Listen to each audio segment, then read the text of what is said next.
Good evening, everybody, and welcome to Friday Night Football here on PlayOnSports.com. And it's the PlayOnSports.com pregame show live from Milpitas High School here in Milpitas, California. I'm Philip Kern alongside Ben Taylor on your destination for high school sports, PlayOnSports.com. Tonight's matchup features the visiting Mountain View Spartans against the host Milpitas Trojans in a De Anza Division showdown. Mountain View comes into tonight's game with an overall record of 2-2 with an 0-1 league record, while the home team Milpitas is 3-1 with a 1-0 league start. And Ben, it's early in the league season so far, so all the preseason tuning has been done with. It's in the past now, so this is really getting into the prime time schedule for both these teams. And first off, for Mountain View, an 0-1 league start, so they've got plenty of reasons to get off the schneid here as far as their league record goes. Very true, and like you said, this is getting into now the meat and potatoes of league play. And one guy for Mountain View we're going to keep an eye on here tonight is Marcus Jones, number 5, 5'9", senior, 185 pounds, 55 carries this year, and he's averaging nearly 8 yards per carry, 105 yards per game. So he's somebody we're definitely going to be keeping an eye on for Mountain View. Absolutely, for Mountain View, he is going to be the catalyst for that offense. And, of course, Milpitas coming in with a little bit of a better start. They have a little bit of a different philosophy on offense where they've got a bunch of different performers. But one guy we wanted to highlight tonight for Milpitas is on the defensive side of the ball. Yeah, Brandon Sualua, number 33. He actually plays both sides of the ball. He's a running back and a linebacker, but where he sticks out is on the defensive side. He's 5'10", 200 pounds, averaging nearly 8 tackles a game on the defensive side. So it'll be interesting to see how he stacks up against the rushing attack of Mountain View. Absolutely, and of course with Milpitas employing multiple front type of defense, they can throw a whole different bunch of looks at this Mountain View Spartan offense. So we're going to be seeing a very interesting chess match between these two teams, I'm sure, as the league schedule is getting underway. And we will be back shortly here on Friday Night Football. That is going to do it for our pregame show, and we will have the kickoff between Mountain View and Milpitas here in just a few moments. Friday Night Football begins next on your destination for high school sports, PlayOnSports.com.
Welcome back, everybody, to Milpitas, California, the site of Milpitas High School here for Friday Night Football on PlayOnSports.com.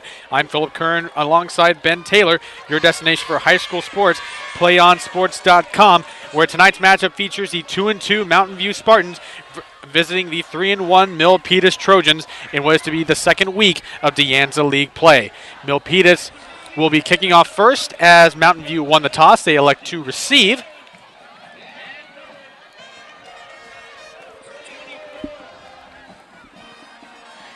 And back for Mountain View to receive the kick, number 24, Joe Flores. And number 11, Anthony Avery.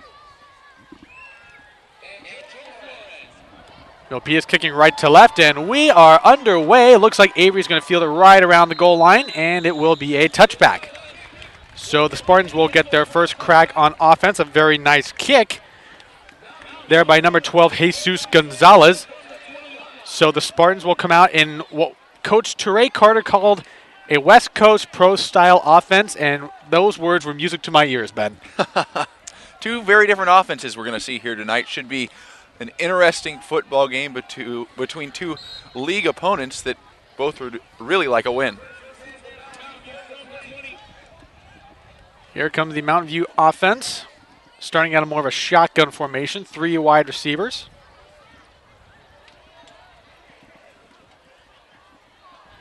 Their starting quarterback, Will Fisher-Colby, takes the snap. He's going to get the handoff, and it's going to go around to the far sideline and not really back to the line of scrimmage.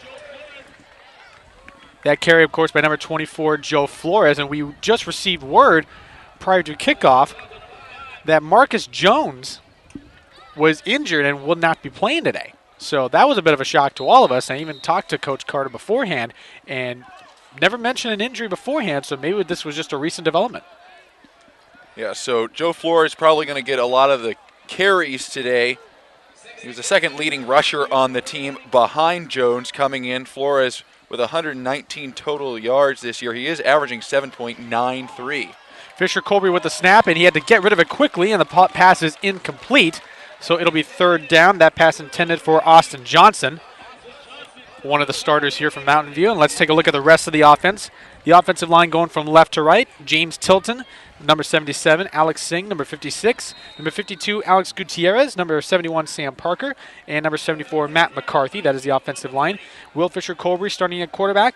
Frank Myers will be the fullback. Joe Flores at running back. Anthony Avery and Austin Johnson are the wide receivers, and Frank Kapp at tight end.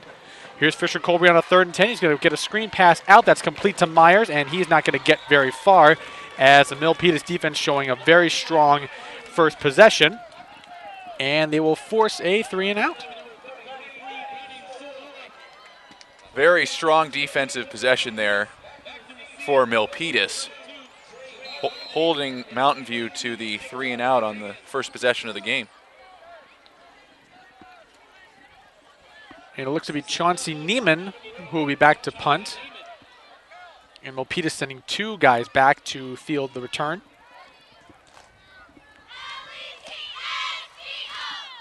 And the punt is away. A very short kick. Look at it, may have gone off his foot and didn't even reach the 40-yard line. In fact, Milpitas will start at the Mountain View 39. So a very, very good start there for the Trojan offense as they take the field the first time. Let's go through the starters here for the Milpitas Trojan offense. On the offensive line, going from left to right, Mikey Sabe, Iwate Matalele, Zoel Lay, Anthony Garay, and Vita Musica. Tight end will be number 85, Chris Malone. Wide receivers will be number 8, David Kresskamp, and number 2, Trey Hartley. Quarterback is number 7, Ronnie Reed. And the running backs, number 33, Brandon Sualua, and number 5, Squally Canada. Very good starting field position for Ronnie Reed. And Reed, one of the larger quarterbacks we've seen this year. A junior standing 6 feet tall, 215 pounds. Reed looks like a big quarterback there. Reed out of the shotgun. He's going to hand it off to Canada. A handoff right up the middle, and he's going to be met by a fleet of Mountain View defenders. And let's go over the Mountain View defense very, very quickly. They'll be going at us at a 4-2-5 set. The defensive line will be Nafe Latu, number 41, number 77, James Tilton, number 56, Alex Singh, and number 71, Sam Parker. Linebackers are number 34, Chad Schomburg, number 40, Jake Butters, and we will give you the rest very shortly. 2nd and 10. Milpitas coming out of the shotgun. Reed going to throw early. There's a pass complete to Crestcamp, and that's going to be about a gain of 5. So that'll be a 3rd and 5. The rest of the Mountain View defense will be Joe Flores and Austin Johnson at the corners, Anthony Avery at safety, and Frankie Myers and Mario Palela will be sort of the hybrid linebacker corners because, of course, that 4-2-5 defense, you can run a few different looks there. So here we go with a 3rd and 6. 9.5 minutes left to go here in the first quarter. Live from Milpitas High School, Milpitas, California. Looks like Squally Cannon and C.J. Reyes in the backfield with Reed. He's going to drop back to throw. Looking up, he's going to throw it toward the far sideline and intercepted already by the Mountain View Spartans. Austin Johnson patrolling the far sideline. That pass looked like it was intended for Chris Malone, number 85, at tight end. And already a swing of momentum as the Spartans get the ball back in a hurry. And Ronnie Reed coming into this game actually hadn't thrown an interception. So that's his first interception of the year. And right there, just a poor decision throwing into double coverage. A great play, though, made by Johnson coming away with a pick. Absolutely. Just to have that interception and give Mountain View an extra possession, big, big play. So now here comes the Spartan offense. Backed up a bit into their own territory, though. Fisher Colby takes the snap. He's going to look to his right. He's got a receiver. It's going towards the near sideline. Incomplete. Pass intended for Anthony Avery. Led him a little too far, and the pass went a little towards the sidelines. I'm not too sure if he'd be able to corral that one in there. Avery was close.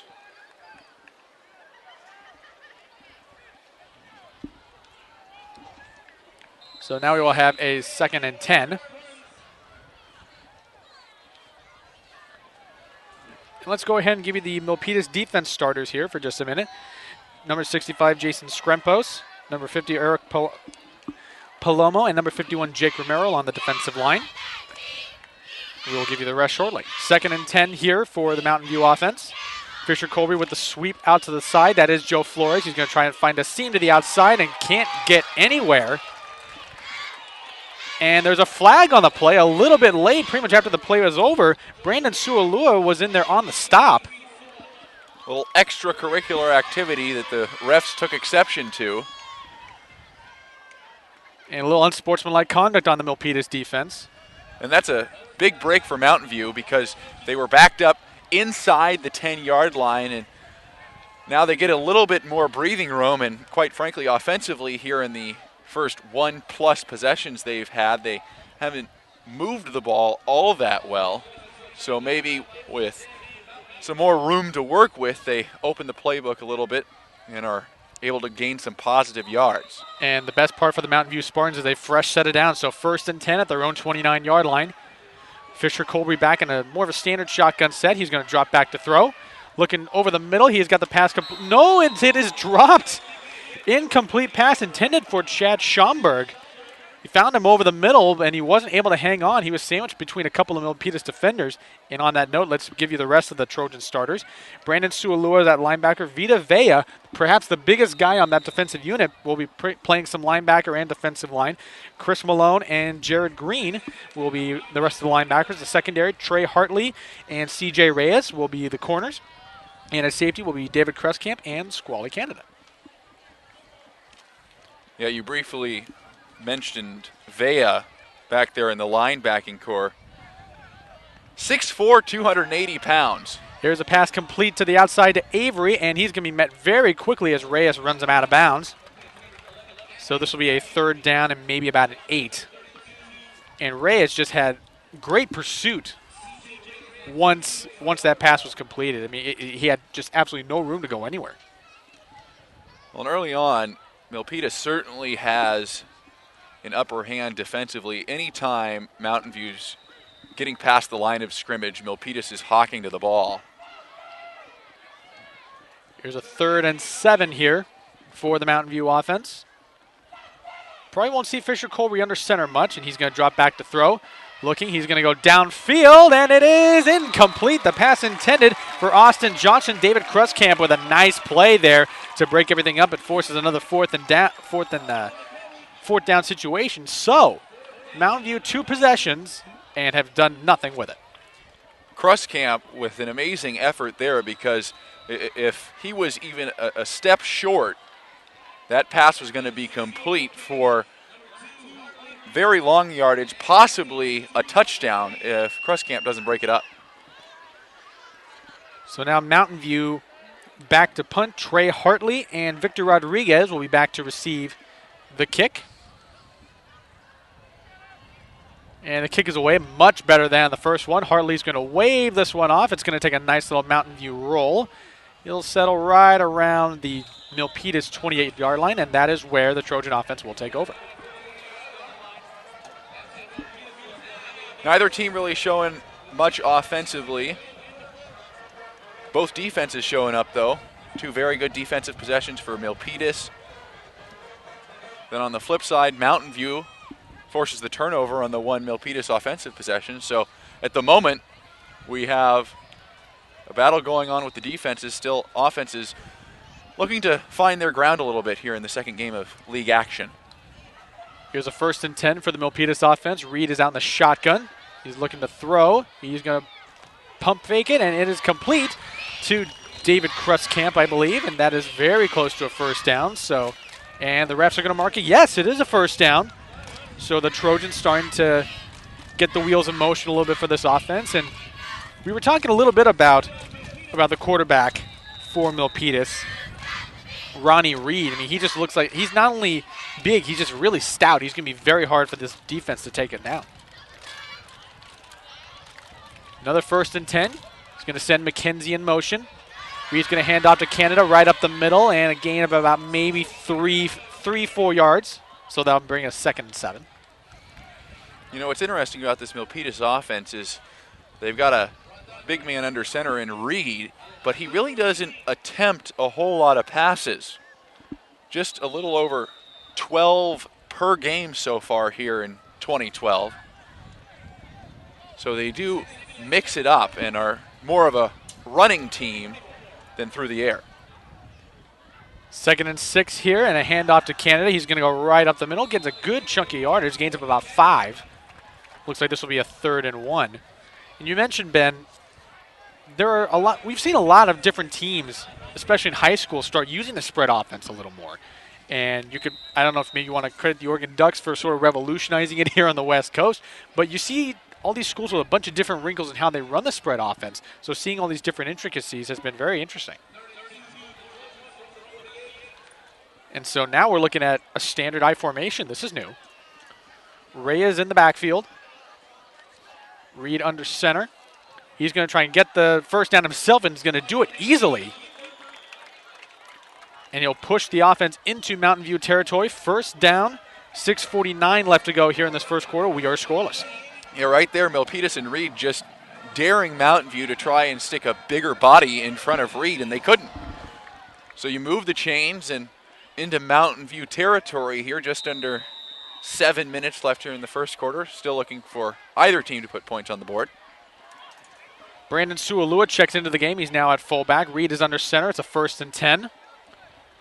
He's going to hand it off to Canada. He's got a little bit of running room, and he's going to get the first down and more, and he's dragged down to the far sideline to around the 25-yard line, and it looks like there's a little bit of a scrum. The ball may have come loose.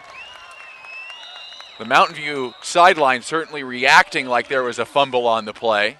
And you can tell just how everyone converged to where Squally Canada was. He did a nice run there, and they do mark it down, and he will get the first down. So hard to tell if there even was a fumble there to begin with, but a nice chunky yards there for Squally Canada. Yeah, really the first big play we've seen here tonight. Getting the Milpitas crowd into it a little bit. As the fans are still trying to file in here. As we can see, it's a very big campus here at Milpitas High.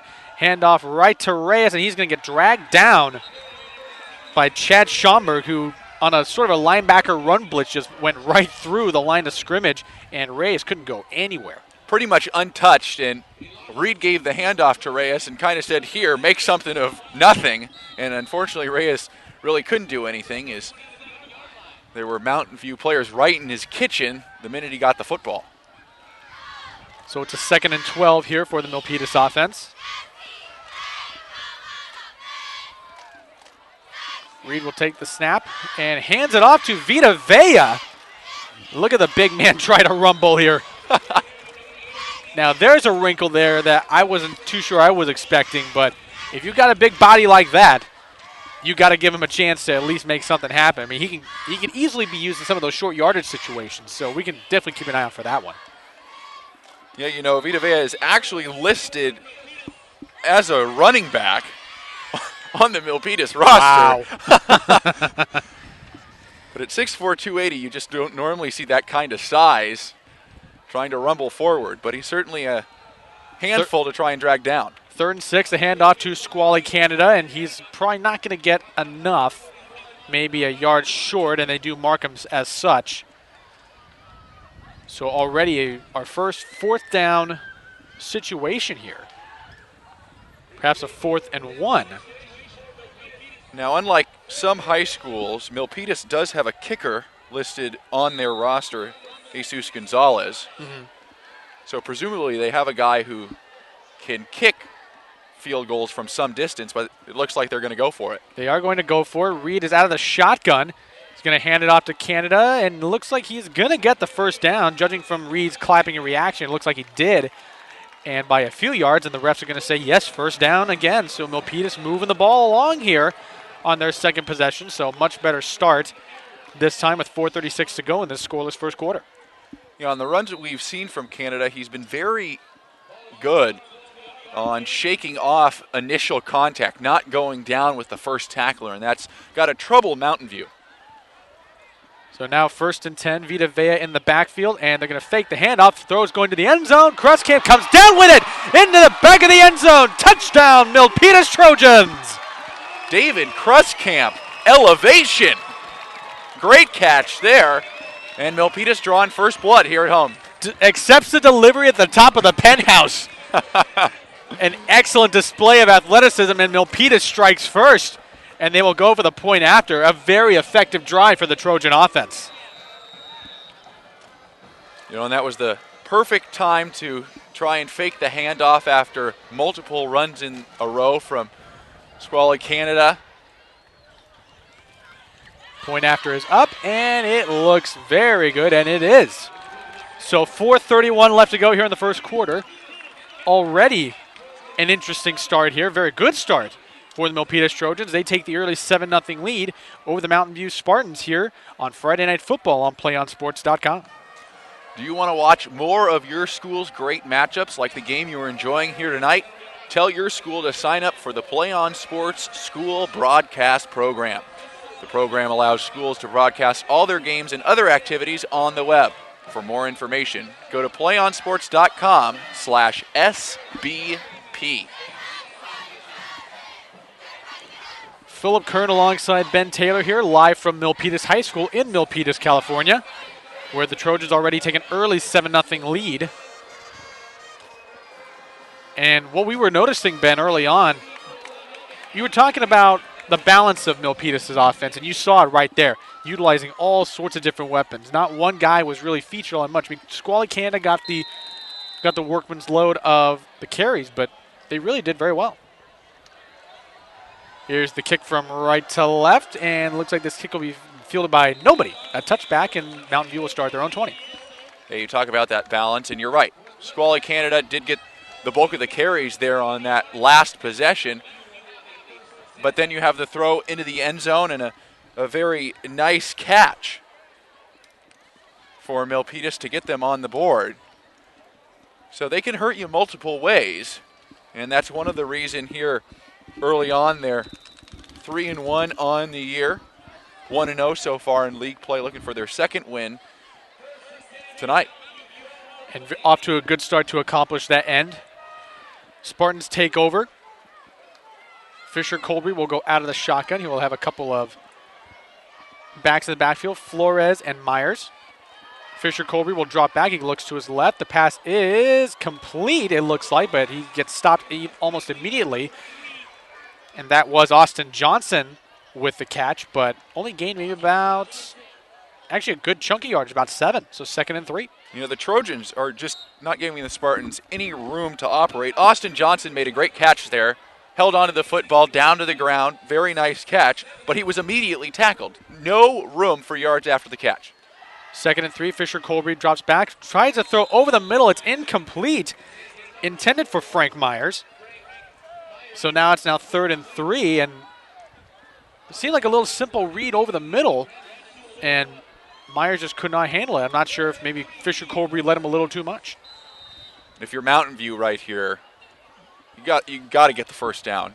Can't go 3 and out on your first 3 possessions. Especially when one of them was gifted to you on an interception. And we already have whistles. And a timeout for Mountain View, so they were a little confused as to how they were going to line up for their 3rd and 3. So Coach Carter will definitely want to talk things over and make sure that everybody's on the same page. I wouldn't be surprised if they try a play over the middle like they did there on that incomplete pass to Frankie Myers. Because the middle was open there. It was a well-designed play.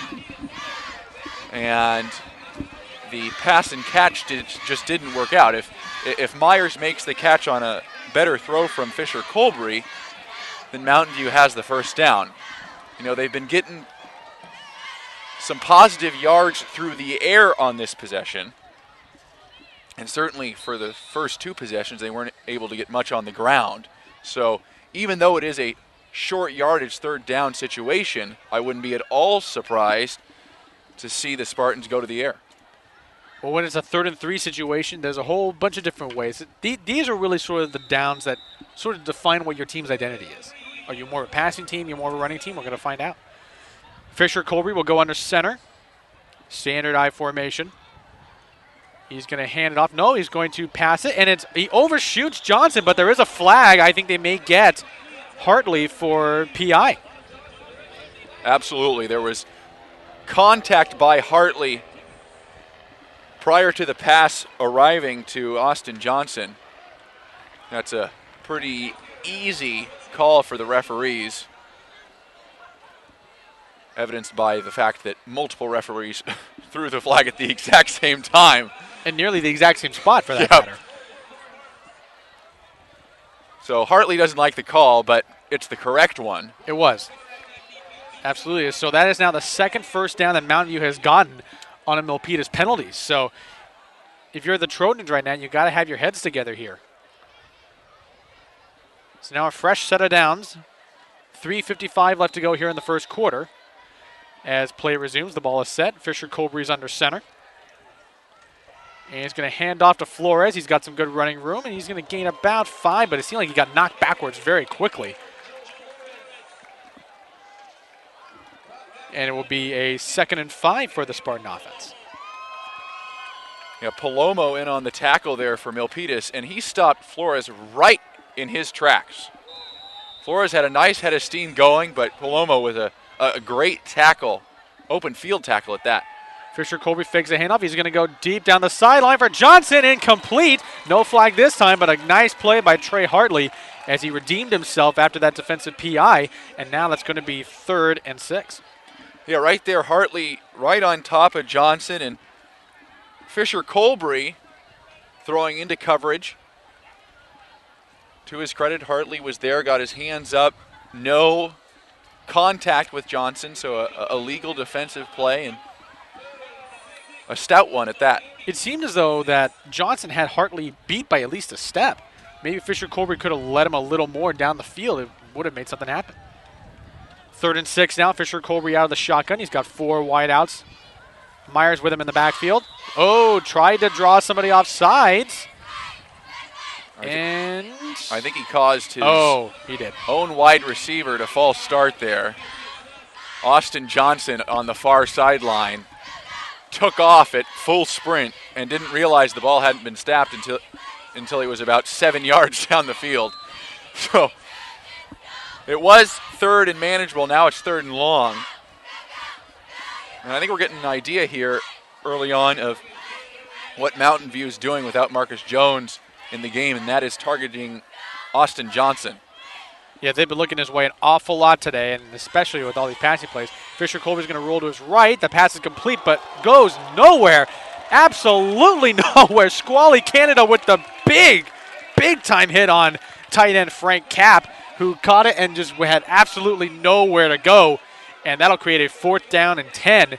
3 minutes left to go, and Mountain View just getting absolutely nothing done. Did get a couple of first downs on this last possession, but again, nothing getting going. I have to say that out of the games we've covered here every Friday night, the pursuit to the football by the Trojans here in the first quarter is the best out of anybody. I mean, they've got speed, athleticism, and they know where that football is when it leaves the quarterback's hands. As you said, the pursuit has been excellent so far. As Mountain View will punt it away, Hartley is under it. Now they're going to wave this one off as well. It takes a nice little Milpitas bounce. And they will start at their own 30. So as Hartley and Rodriguez were back to field the punt, Rodriguez is the one who actually waved it off for the fair catch. And now the Trojans take the field with 2:25 left in the first quarter with a 7-0 lead. Now Milpitas, a chance here to give themselves some breathing room early in this game. They just got to manufacture another drive like they had in the previous one that ended in the touchdown pass. And maybe grind Mountain View down with the run, then head to the air. McKenzie in motion to the left. They're going to hand it off to Canada and try to utilize that shotgun run up the middle, and he's met immediately by a ton of Mountain View defenders. That one, Nafelatu, the defensive end, leading the charge. And it will be 2nd and about 7. Mountain View not fooled at all there on the handoff. They knew exactly where Squally Canada was going and made the tackle. And they've run that play quite a bit already, just from what I've noticed. 2nd and 7, Reed coming out from the shotgun. Two backs in the backfield, 3 wide. Reed's going to throw it up for Crustcamp. It's batted up. No, that's actually for McKenzie, I beg your pardon. And incomplete. Joe Flores there on the play. That was actually Ryan McKenzie, where the 9 looks so much like an 8, at least from that angle. And, of course, very early on, they've been targeting Crustcamp. So Ryan McKenzie. Ryan McKenzie, I'm sorry. Getting a chance to get involved early. You know, and Ronnie Reed's got to be careful there because he nearly got picked off again by Joe Flores. Telegraphed that pass to the near sideline. And Mountain View almost had their 2nd interception of the first quarter. 3rd and 7, they're going to put Rodriguez in motion. There's a screen pass to Hartley, and it's complete. Doesn't look like he's going to have much where to go. He's going to try to bounce it to the outside and had himself a chance there for a minute, but that Mountain View defense swarming around them. Chad Schomburg leading the pursuit. And you could see sort of what they were trying to do. I mean, Trey Hartley, you could tell, is one of the more athletic playmakers, so trying to get him the ball in space. That Mountain View defense, much like Milpitas' excellent pursuit. Yeah, and Hartley tried to spin out of it and change direction after he took his initial few steps. And he did have some daylight, like you mentioned, but just too many Mountain View players around him to break free. It looks like Ronnie Reed is back to punt. Anthony Avery back to return. Punt is away. It's a pretty good punt. It's going to go over Avery's head, and Rodriguez is going to try to field it. It's going to take a nice little bounce. And it's going to be placed at around the 17-yard line. So 47.5 seconds to go. We'll see what the Mountain View Spartans have in their 5th possession of this quarter. And needless to say, they've been less than fruitful. That was a great for punt the first 4. By Ronnie Reed before we get into Mountain View's possession here. I mean, he was punting back. The ball was snapped at his own 33, and he's pinned Mountain View back inside their own 20. So Reed helping out his defense there, even though his primary responsibilities are on offense. 1st down and 10 for Mountain View. Fisher Colby takes the snap. He's looking to his right. Now to his left. He's going to roll out, looking for somebody. He's going to just take it himself. Going to get to about the 23-yard line. And Brent Hand Brandon Sualua got him around the shoulder pads, very nearly a horse collar. So very, very fortunate that he wasn't flagged for it. But Mountain View does gain about 6. Yeah, Sualua there was very, very close to being called for a horse collar tackle. I was halfway expecting a flag to come out, but very, very fortunate. 10 seconds left to go. Not sure if Mountain View is going to get a playoff in time. They are sauntering up to the line of scrimmage here. 4 seconds left. 3, 2. They do get the snap off. Fisher Colby to Johnson. It's complete. And looks like they'll have the first down to end the first quarter. So a little bit of momentum going the Spartans' way here as they close the first quarter. Maybe they're getting something going here. And as we reach the end of the first quarter, it is the Milpitas Trojans 7 and the Mountain View Spartans 0. You are watching Friday Night Football here on PlayOnSports.com. Play On Sports is on Facebook and Twitter, giving you news and information and links to great highlights. Follow us at Play On Sports on both Facebook and Twitter. You can also access thousands of live and on-demand games on YouTube at youtube.com/PlayOnNetwork. Keep up with all the high school action every week. From your destination for high school sports, PlayOnSports.com.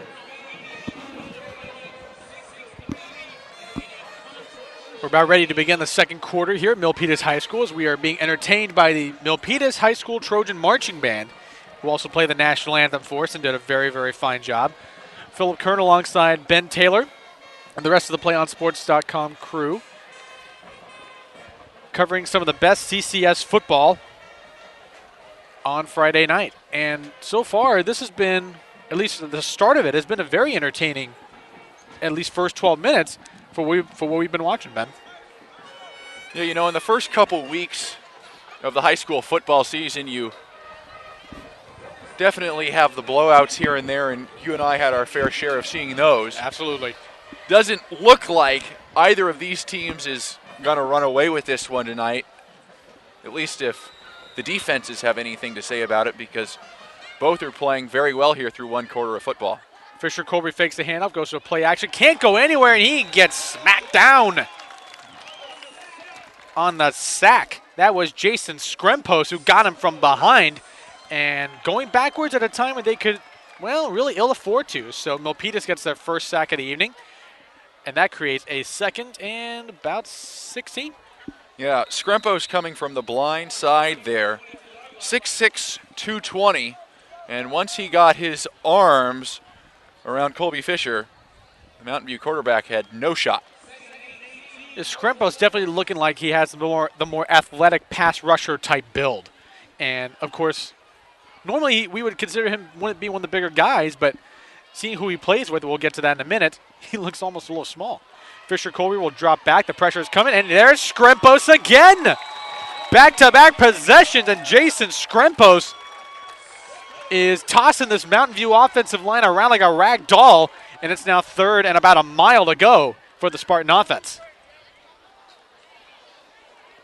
Hadn't seen many blitzes early in this game, but here now, Skrempos on back-to-back plays just gets right into the backfield, and Mountain View has no shot. Well, at this point in this situation, you would think that it's going to be a passing down, and Mountain View not making any secret of it. 4 wide, trying to spread everybody out. Fisher Colby back to pass. The pressure is coming, and he is going to evade it.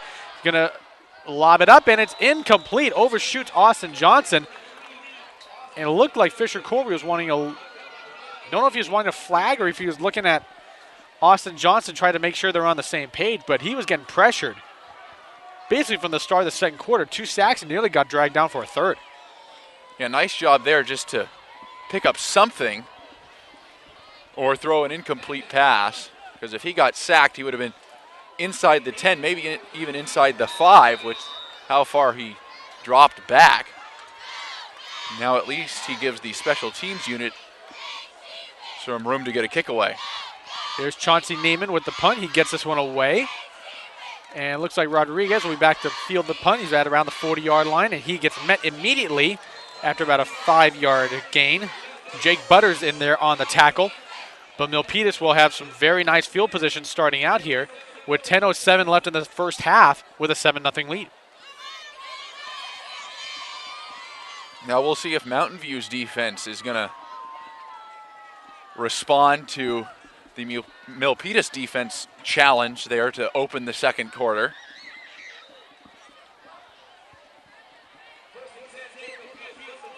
So with a guy like Ronnie Reed, you know he's not going to be very mobile.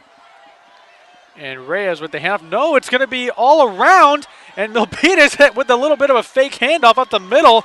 And they do get the first down. John Keller, I think, surprised us all there. Caused all the scrum to go towards the middle of the line.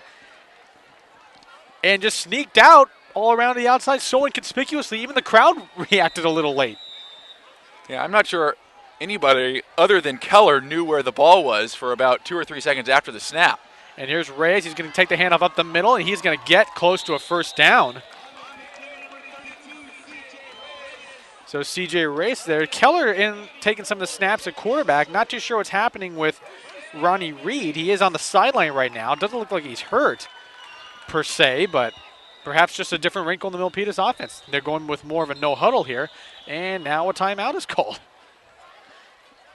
Timeout Milpitas. So a little bit of an interesting sequence there that seemingly caught everybody off guard as John Keller, the mystery man, ran like the mystery man. It was as if until not until he got 10 yards down that Mountain View figured out, hey, wait, that guy actually has the ball. And I'm not sure if Milpitas maybe had a personnel problem with who was on the field or too many men on the field, but it seemed like a very strange time to take a timeout. They were up, ready for the no huddle, moving the football, and seemed to have Mountain View a little bit back on their heels. But a timeout nonetheless, and Milpitas here making their second prolonged drive of this game. Of course, the first one resulting in the touchdown pass, just put us where we are standing right now at 7-0. And the interesting scenario continues as starting quarterback Ronnie Reed still on the sideline as John Keller is still in taking snaps at quarterback. Gets the handoff to Sualua, and he goes absolutely nowhere. Great pursuit on that by Nafe Latu. He's made a very early impact here for the Spartan defense. He certainly has. Question is it going to be enough with how Milpitas is moving? 2nd and 12 here for the Milpitas offense. Keller is back. He's going to put out a screen pass. It's complete. And he's immediately met by Nafe Latu, who came out from his defensive line position to make that play. And that was Isaiah Moreno with the catch. And this is a completely different look for Milpitas offensively than we saw in the first quarter. Not only are they employing different offensive schemes, but with completely different personnel as well. Now, this was a wrinkle I was not expecting. I don't know how the fans were expecting this one. Here's Keller dropping back to throw. He's going to lay it up for Hartley, and may have been a little bit of misconfusion there. Hartley was going one way, the pass was going another. Usually that would create some problems, but thankfully no Mountain View defender was in the vicinity. So now you're looking at a 4th and 9, and it appears they are going to send out Jesus Gonzalez to attempt a field goal. And this is a field goal that would be a nice field goal for a college kicker. Gonzalez is going to have to put some leg into this. This looks to be about a 44-yard field goal.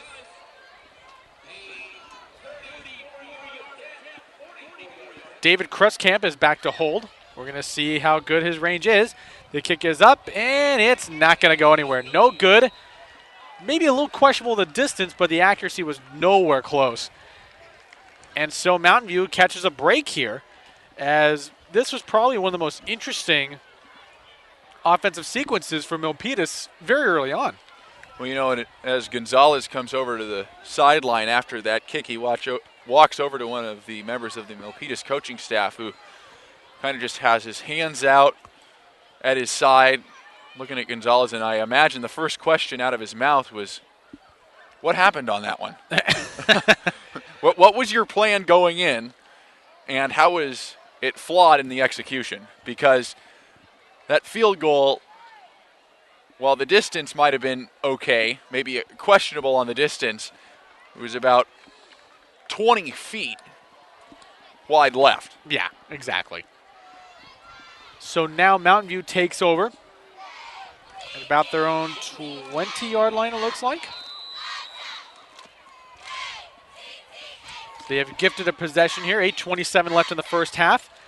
Handoff is going to Joe Flores, and he's going to be dragged down. No, my correction. That is Chad Schomburg toting the rock and not really getting anywhere. Chris Malone in on the tackle there for Milpitas, and that was a one-arm tackle. He came in, kind of overran the ball carrier, but was able to reach one big arm out, drag him down. So now a 2nd and 12 here for Mountain View. Both defenses really playing well here so far. Here's Fisher Colbury in the shotgun.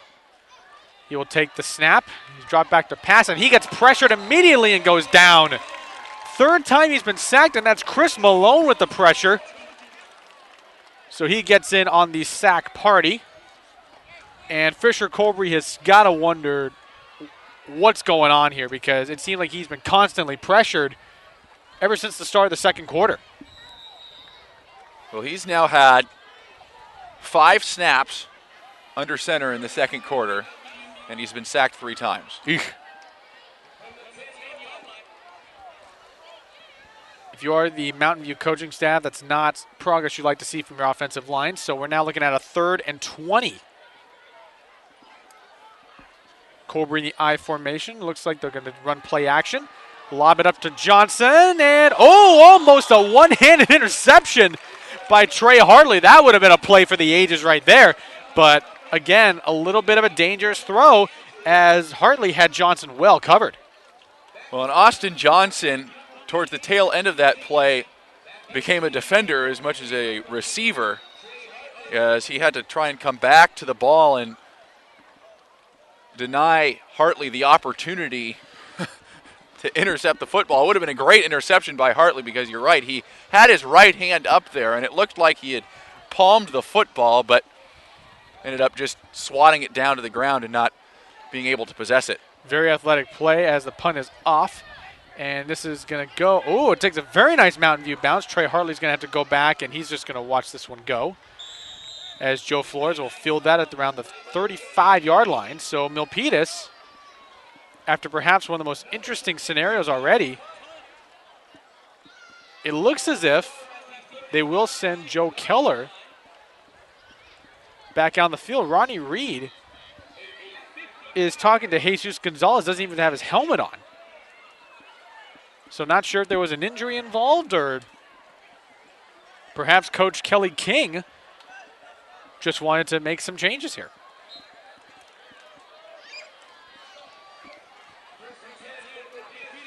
Keller takes the snap, the handoff to Squally Candy. He's going to bounce it to the outside. He's got some room. He's past midfield. He's got the Jets, and he is going to take it to the house. But there is a flag on the field back at the 30-yard line.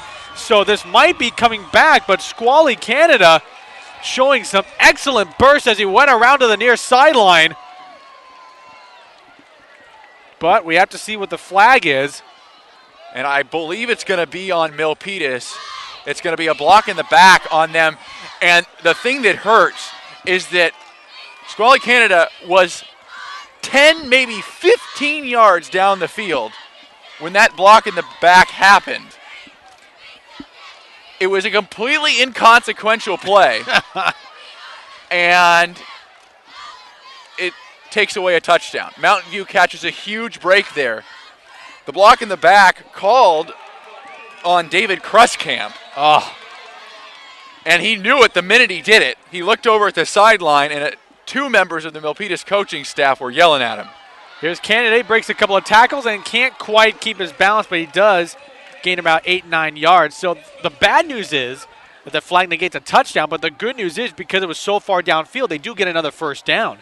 So that is a nice bit of fortune there for the Milpitas offense. And it looks like they're going to go more of a no-huddle look. 6:11 left to go here in the first half. Want to pick up the tempo here a bit. Keller bobbles a snap, and he's just going to take a knee and just eat that one.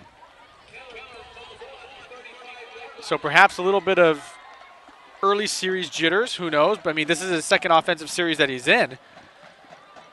So we shall see. Another little interesting note of who is in. Moses Santayano is in there with him in the backfield. You know, and Keller has actually taken some snaps this year for Milpitas. We'll get to that in a second. Keller going to throw over the middle and intended for Kruskamp. It's incomplete. Led him a little too much. And, I mean, Kruskamp has good speed. He's a very good athlete, but I think Keller had the right idea, just kind of led him a little too far. And John Keller, the minute he let go of that football, ripped at his helmet straps because he knew he'd led Kruskamp too far. Kruskamp was away. If that football was where it was supposed to be, Kruskamp would have caught it, probably would be in the end zone. So now we have a 4th and 5, and it looks like Milpitas is going to go for it. And, try to use a hard count, and he may have done his job right there.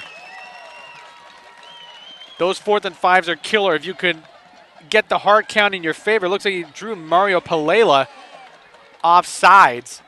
And if that is the case, it will be a first down for the Milpitas offense. So very smart play by Keller there at the quarterback position. So as I was saying, Keller coming into tonight had attempted 20 passes on the year, completed 10 of them, thrown a couple of touchdowns, a couple of interceptions. So he's not foreign to the idea of being under center. And there's a handoff that's been muffed, and Mountain View pounces on it. And a little miscommunication by Keller in Canada. And all of a sudden, Mountain View has a chance to tie this game up. The second turnover by this Trojan offense. And everyone on the Milpitas sideline left to wonder what in the world just happened. Squally Canada visibly upset with Keller there, as the two of them were not on the same page. Canada clearly thought that Keller was going to keep the football, and Keller obviously thought the opposite. Exactly. Fisher Colby will take the snap. He's going to go over the middle, pass complete, and sandwiched in between two Milpitas defenders, but that was Frank Kapp with the clutch catch over the middle, and it took a couple of guys to drag him down. He's a big target over the middle for Fisher Colby, and another first down here for Mountain View. 5:18 left to go here in the first half. They are in a good position right now to tie this game up. I mean, we obviously have to see how this possession ends, but that block in the back could be a huge momentum swing in this football game. As Flores makes the catch on that 1st and 10, gain of about 5 yards. So you're definitely seeing Mountain View going to the air here a little more, of course, without one of their big weapons, as we found out, unfortunately, before the game started. That, of course, being Marcus Jones. We haven't seen it all. We had found out just prior to kickoff that he is injured and will not play. So Fisher Colby going out to the far sideline, getting everybody lined up. He's going to motion Frank Kapp to the near sideline. And looks like a timeout being called by Mountain View. So timeout here with 4.5 minutes left to go here in the first half. We have a very, very entertaining game for you with the Milpitas Trojans ahead of the Mountain View Spartans 7-0. You're watching Friday Night Football here on PlayOnSports.com. PlayOnSports.com is not only your destination for Friday night football action, but it's also the place for the most comprehensive coverage of high school playoff and championship events in all sports from across the country. PlayOnSports.com. High school sports lives here. 4.5 minutes left to go here in the first half. Philip Kern alongside Ben Taylor from Milpitas High School in a De Anza League showdown between the Trojans and the Spartans, and really a back and forth type of battle. Not the one we'd expect as far as from an offensive standpoint, but defensively, these units have been going toe-to-toe with each other, and it's been a very, very good battle. You know, just before that quick break, I referenced the block in the back. For those of you just joining us, David Kruskamp of Milpitas was called for a block in the back on what would have been a touchdown for Milpitas. And Fisher Colbury with a pass to the far sideline, and that's a catch by Anthony Avery. And that's a first down for the Mountain View Spartans, so they're finally stringing some plays together and watching this clock go.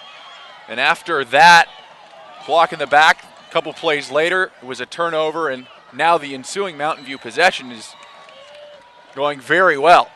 Very big possession here for the Spartans.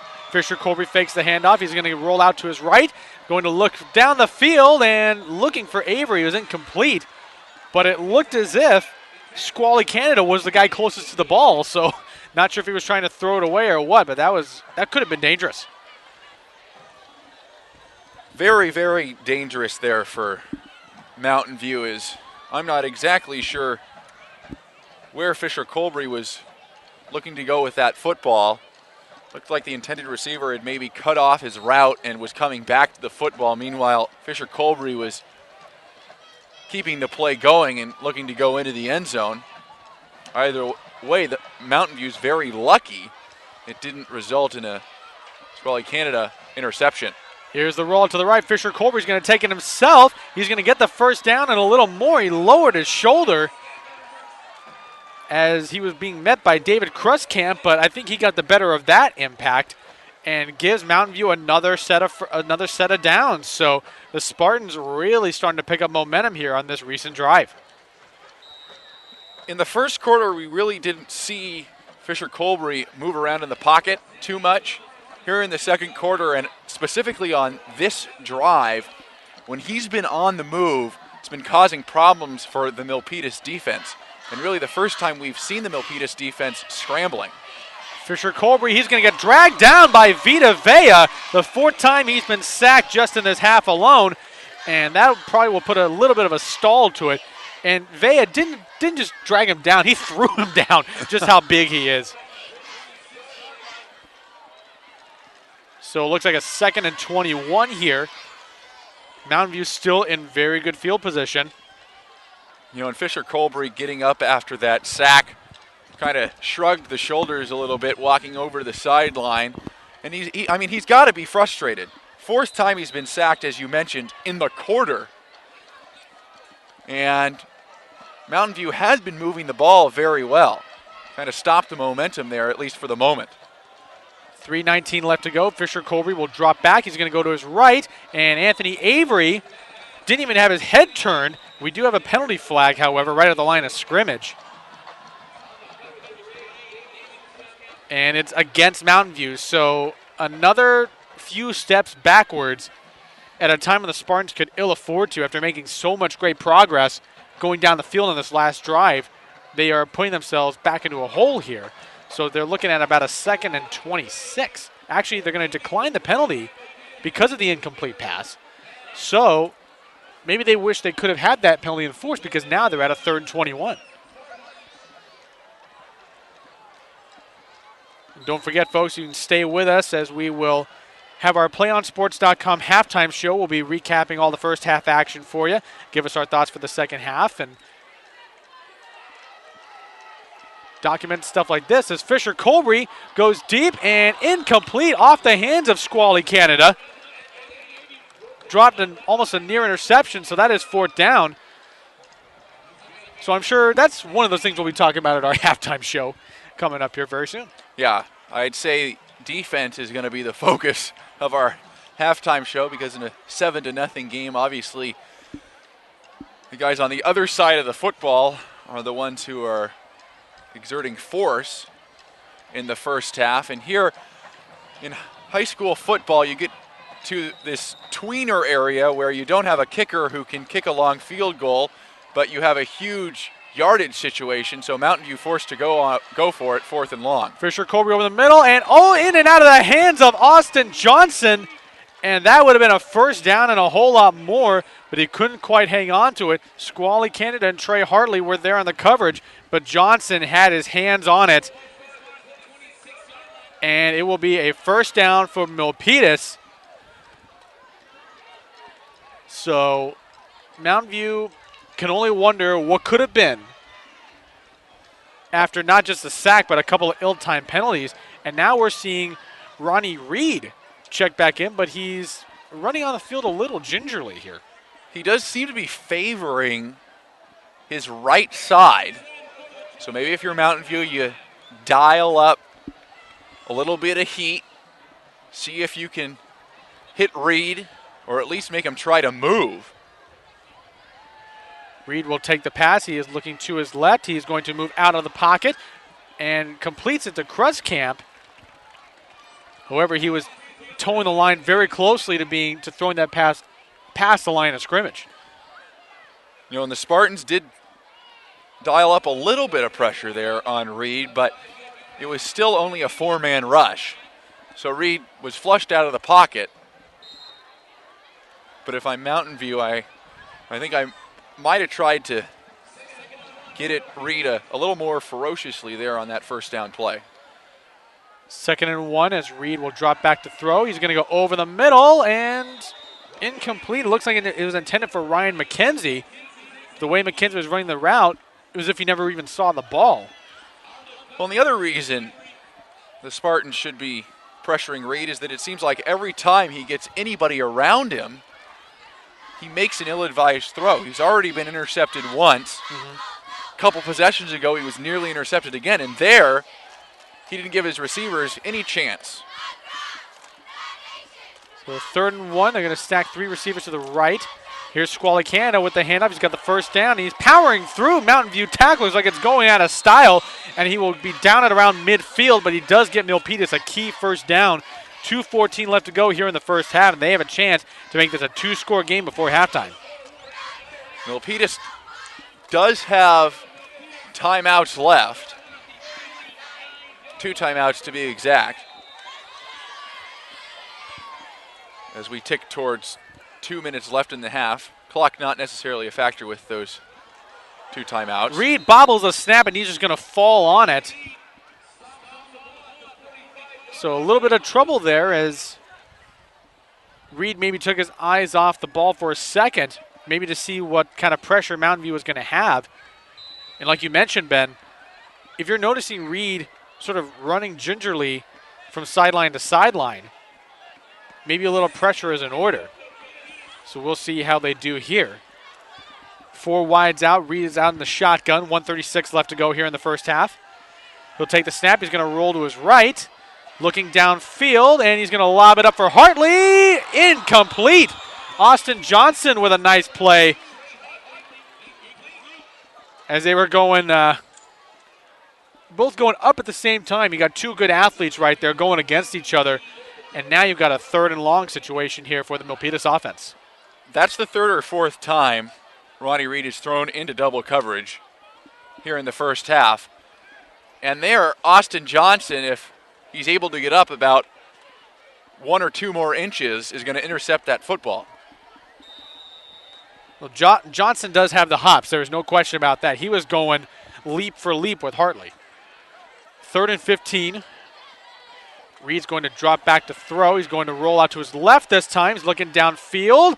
And it is, and it was there for a second there, but Joe Flores jarred the ball loose as Isaiah Moreno had it for just a minute. But Joe Flores asserting that this is his house. Flores with a huge hit. Huge hit. I got to give credit to Isaiah Moreno because he popped up like he didn't get hit as hard as it looked, because Moreno had the ball on his fingertips for a few moments, but Flores was right there and put his helmet right into Moreno's chest. Certainly can't fault Moreno for not coming down with the football in that scenario. It was a clean hit by Flores, too. Very clean. Reed with the punt. Avery back to field it, and this is going to take a little bit of a bounce. And it'll be around the 36-yard line. So it bounced off a couple of different Trojan defenders. So we'll see where the refs will spot this one. This will look like it'll go back to around the 32. And 1:09 left to go here in the first half. So, Ben, if you are the Mountain View offense right now, how do you go about this last minute and 9-second portion of the first half? I mean, what do you think your strategy should be here? Well, if you're the Spartans, I mean, that last possession you had was a pretty solid one until the 9-yard sack and the penalty. So I don't think you go too far away from what's been working for you, which is Austin Johnson on the outside, and get Fisher Colbury in motion. Get him out of the pocket. Make Milpitas come to him, and maybe that opens something up down the field. Colbury will take the snap. The pressure is coming. Throws up over the top for Avery, and that was a little too far over. Squally Canada there on the coverage, but you saw the Milpitas defense bringing a lot of pressure. And, of course, if you see Vita Vea, number 88, we've been talking about him a lot, showing pressure from the linebacker position. When he looks bigger than some of your offensive linemen, you can't help but notice him. Well, it might be one of the reasons that we really have not seen Mountain View run the football very much at all in the first half, and we probably won't see them run very much in the second half either. And that's just a big body in the middle, and with the athleticism of the rest of the defensive core for Milpitas, it's just a better strategy to try and pass for yards if you're Mountain View. And we have another flag here. It looks like it might be false start. You know, it's a question of whether or not Mountain View drew Milpitas offsides.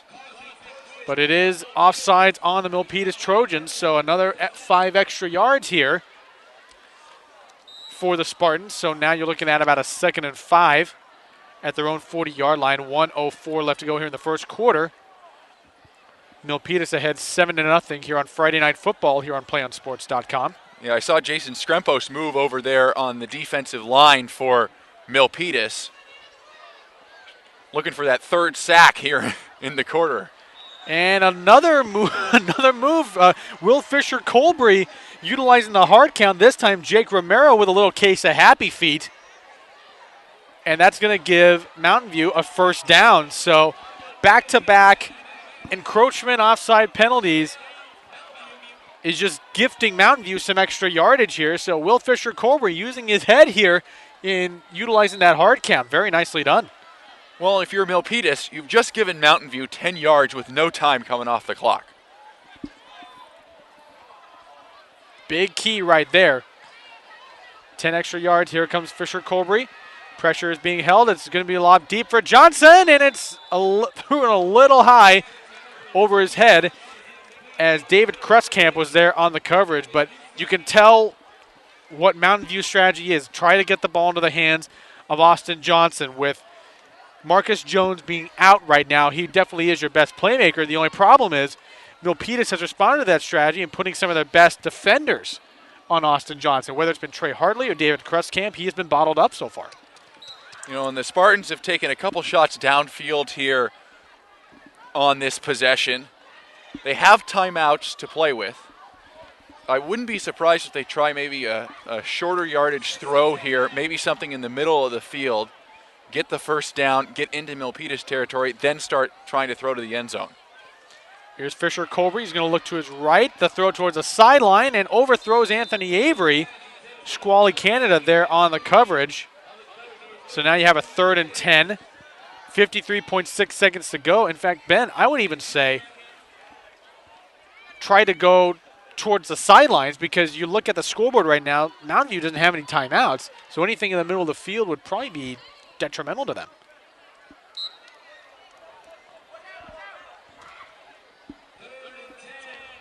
So now we have a 3rd and 10 here as Mountain View breaks the huddle at their own 45-yard line. 53.6 seconds to go here in the first half. There you see Austin Johnson matched up with Trey Hartley. That's been a matchup we've seen all night. Fisher Colbury back to throw over the middle and overthrows Ulysses Pena Prado. So Fisher Colbury really looks out of sorts right now. He just doesn't look like he's connecting with any of his receivers, and that's going to cause a 4th down with 49 seconds to go. And this, of course, gives Milpitas the football back with 2 timeouts left.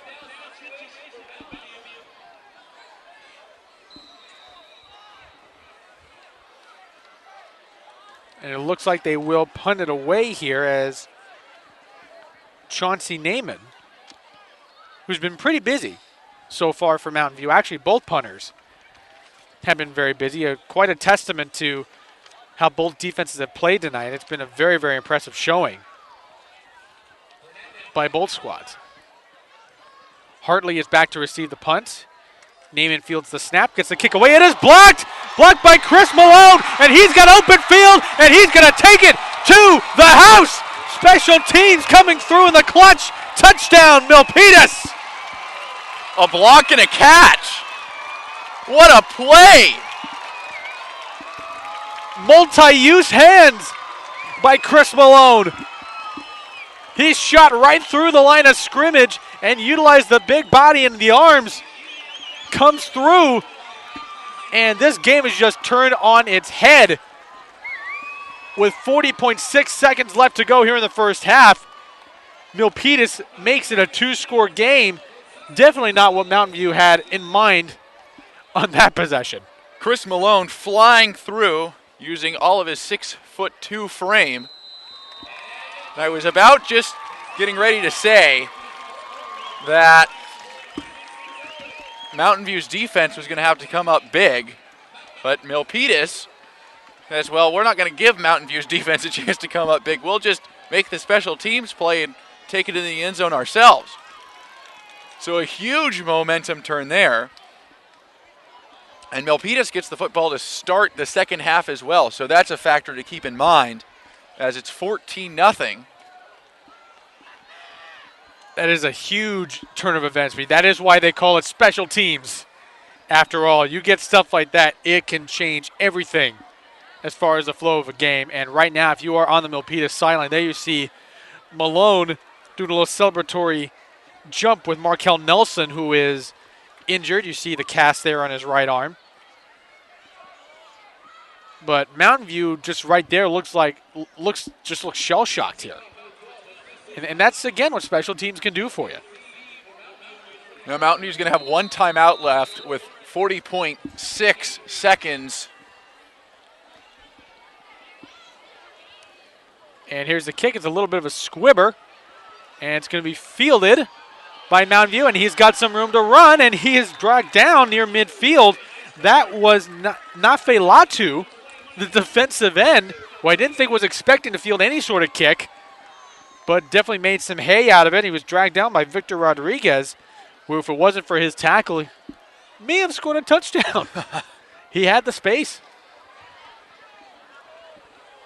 And now will Fisher Colbury be able to come out and not run a 2-minute drill, but a 35-second drill? And it'll be passes down the field to the sideline, you would be imagine. That's probably the strategy here as Fisher Colbury takes the snap. He's going to look to his left, making his read. He's going to look to his right. The flag does come down as Vita Vea again applies the pressure and gets the sack. But I'll be interested to see what this flag is. And it's a hold on Mountain View. So really all for naught at that point. 28 seconds left here in the first half. Milpitas up 14-0. And the penalty is declined, so Vita Vea will get credit for the sack, his second one of the evening. 5 total for the Trojan defense here in the first half. And you wonder with how the end of the first half is going for Mountain View, if they're even going to try and run a play here as we tick inside of 15 seconds. Just go into the locker room down by 2 touchdowns and regroup. They're just going to hand it off to Frank Myers. And that appears to be the last play as we're going to tick it all the way down to the end of the first half.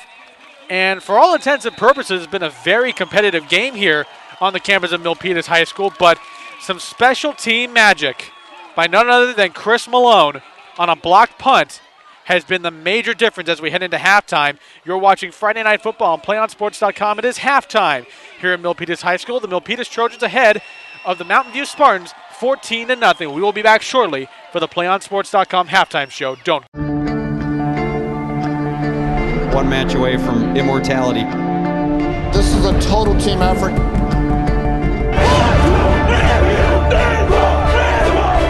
We're gonna come at you. One shot at this.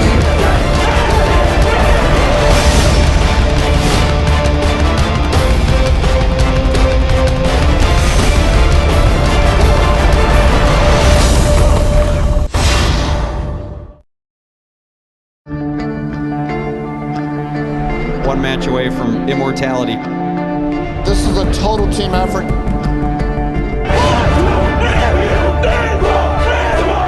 We're gonna come at you. One shot at this.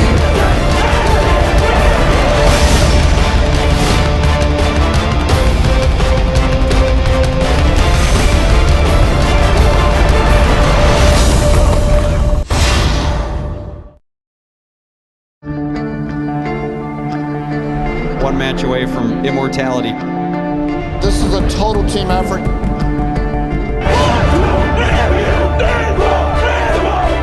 We're gonna come at you. One shot at this.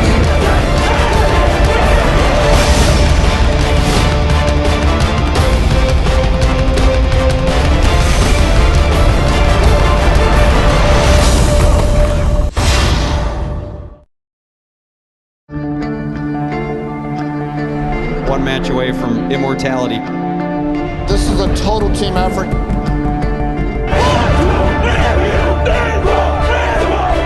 We're gonna come at you. One shot at this.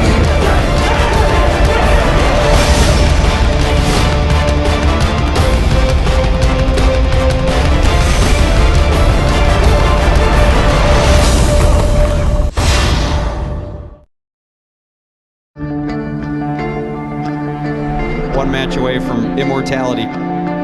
This is a total team effort. We're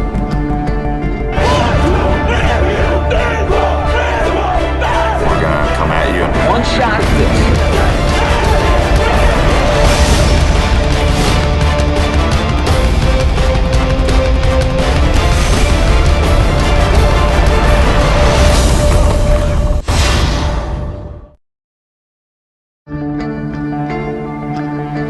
One match away from immortality. This is a total team effort.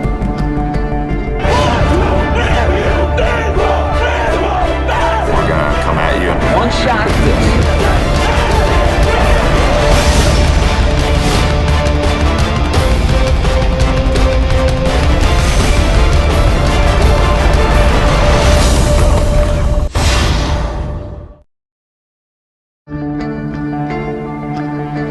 One match away from immortality.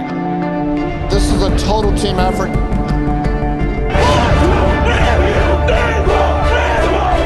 We're gonna come at you. One shot at this.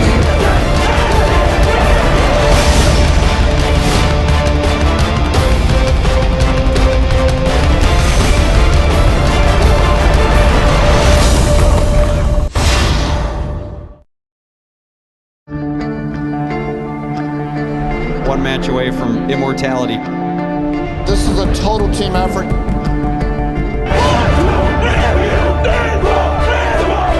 We're gonna come at you. One shot at this.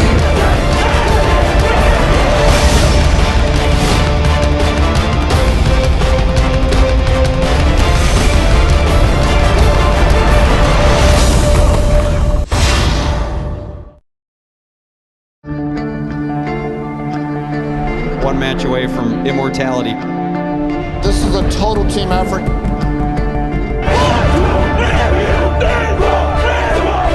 We're gonna come at you. One shot at this.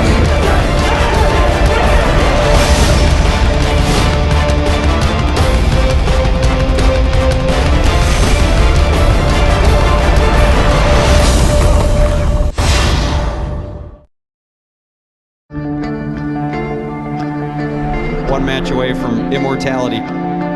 This is a total team effort.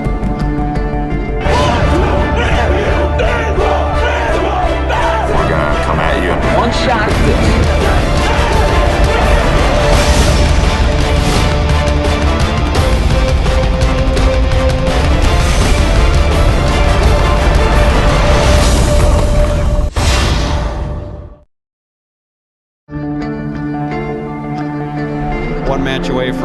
immortality. This is a total team effort.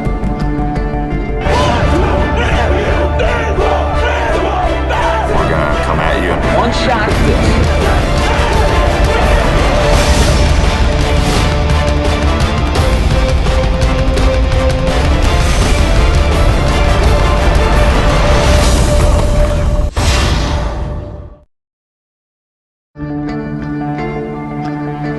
One match away from immortality.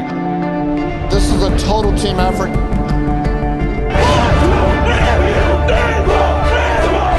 We're gonna come at you. One shot.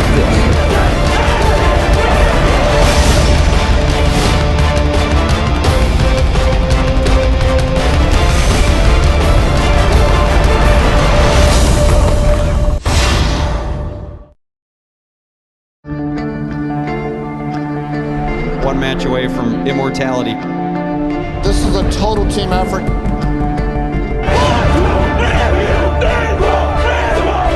We're gonna come at you. One shot.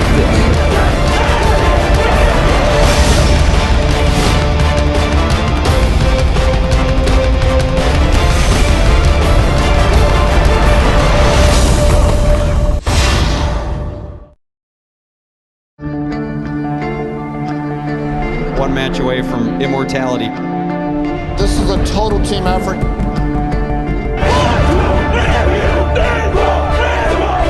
We're gonna come at you. One shot.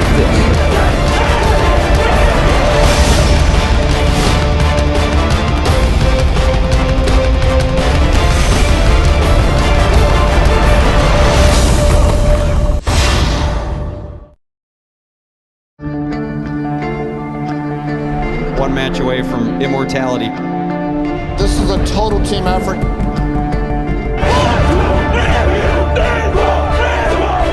We're gonna come at you. One shot.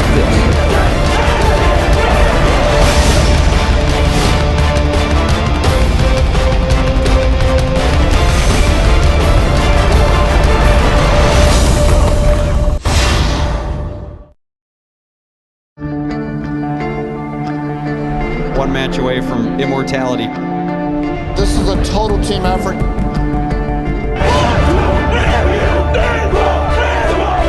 We're gonna come at you. One shot.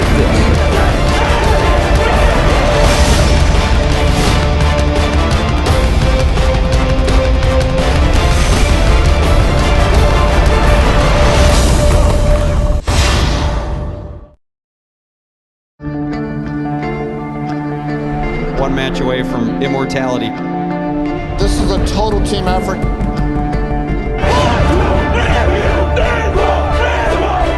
We're gonna come at you. One shot.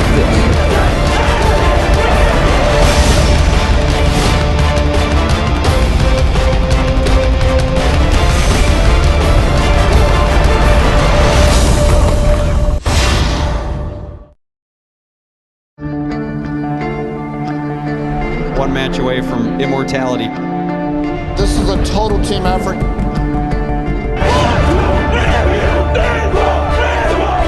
We're gonna come at you. One shot.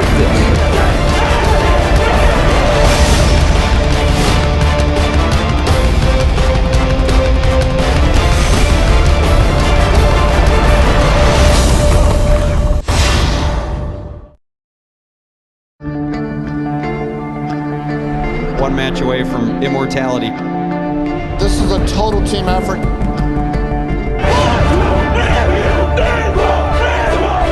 We're gonna come at you. One shot.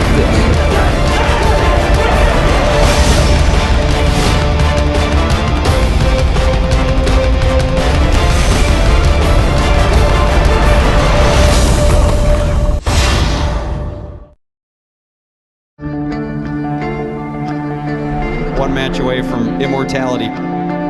This is a total team effort.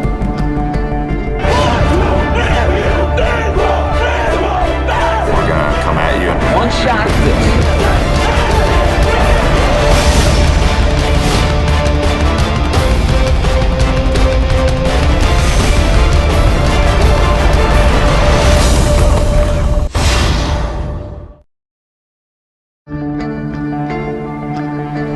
One match away from immortality. This is a total team effort. We're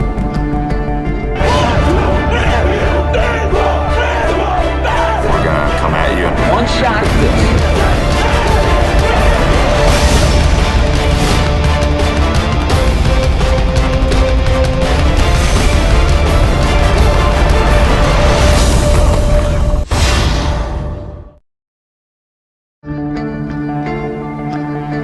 One match away from immortality. This is a total team effort. We're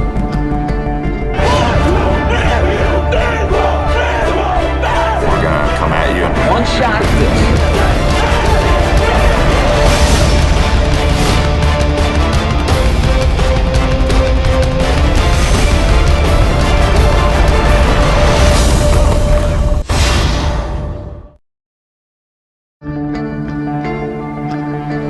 One match away from immortality. This is a total team effort.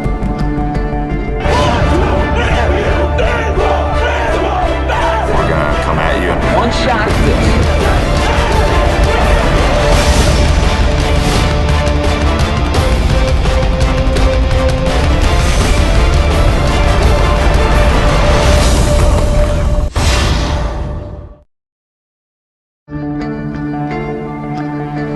One match away from immortality. This is a total team effort.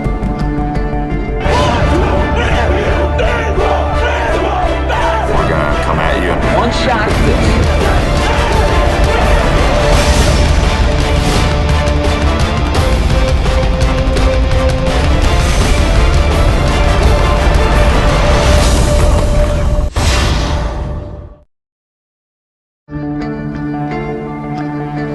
One match away from immortality. This is a total team effort.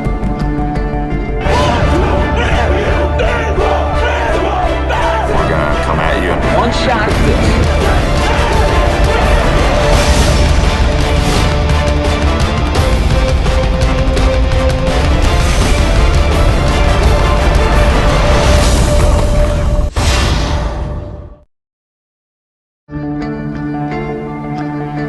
One match away from immortality. This is a total team effort.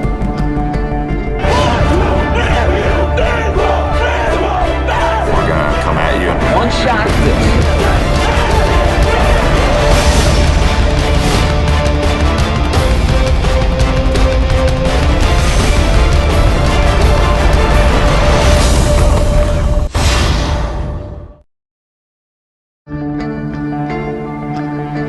One match away from immortality.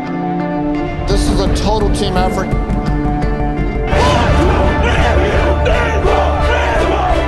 We're gonna come at you. One shot.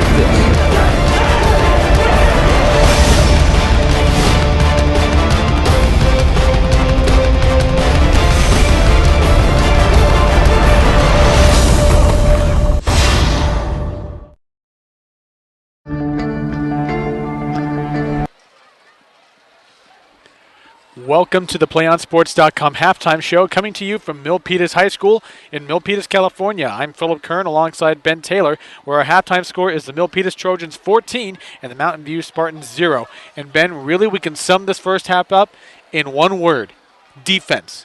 Both teams have come to play as far as the defensive side of the ball because neither offense has really gotten going. Yeah, and without the huge special teams play at the end of the first half that gave Milpitas their second touchdown, it would be a 7-0 game, which really I think is more representative of how this game has been played. Both defenses very strong.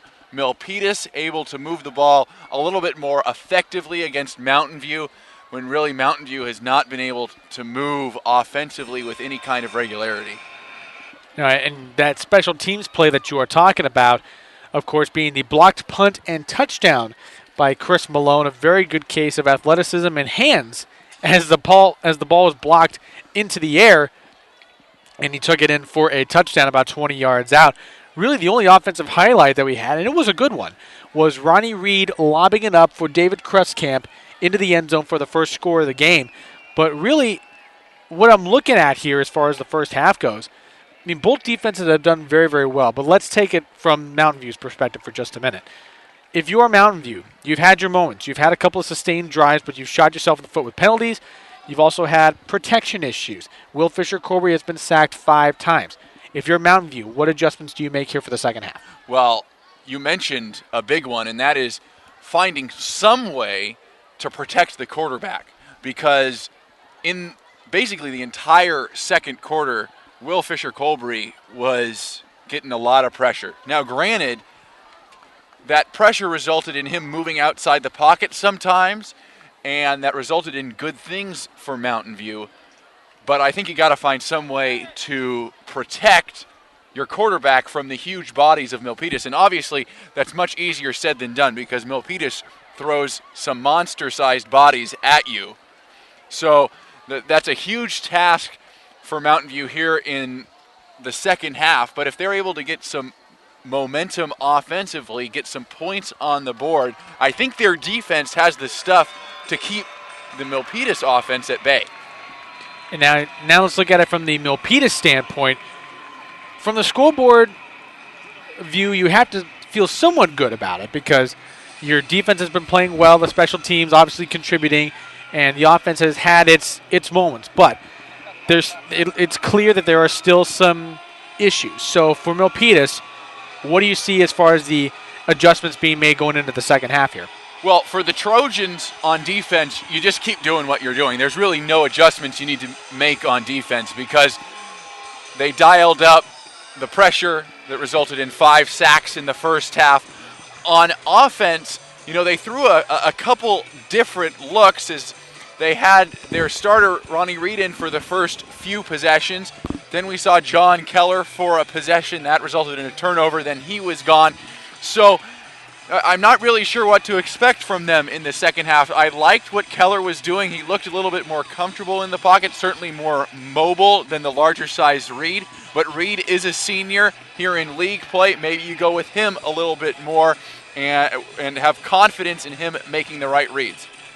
And with that will wrap it up here for the PlayOnSports.com halftime show. Friday Night Football will return in just a few moments with the start of the second half. Once again, we will be starting with Milpitas ahead of Mountain View, 14-0. You're here on your home for high school sports, PlayOnSports.com. We can get a player up here. Oh, that's good stuff. All right, perfect. Prepare a Wiley Ballard graphic. Do you want me to start the stream?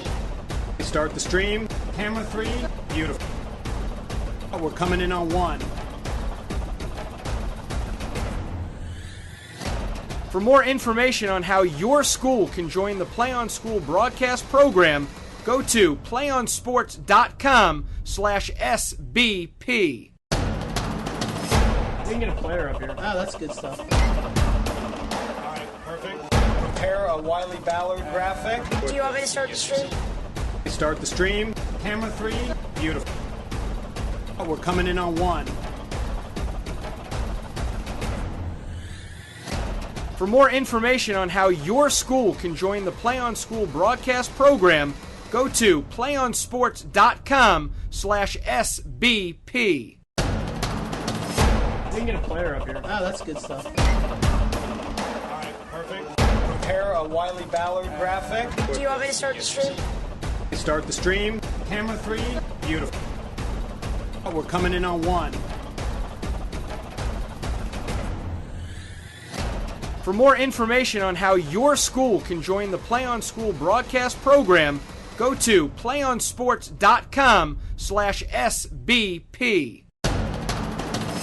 We can get a player up here. Oh, that's good stuff. All right, perfect. Prepare a Wiley Ballard graphic. Do you want me to start the stream?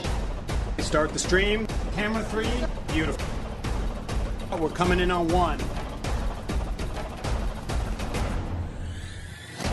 For more information on how your school can join the Play On School broadcast program, go to playonsports.com/SBP.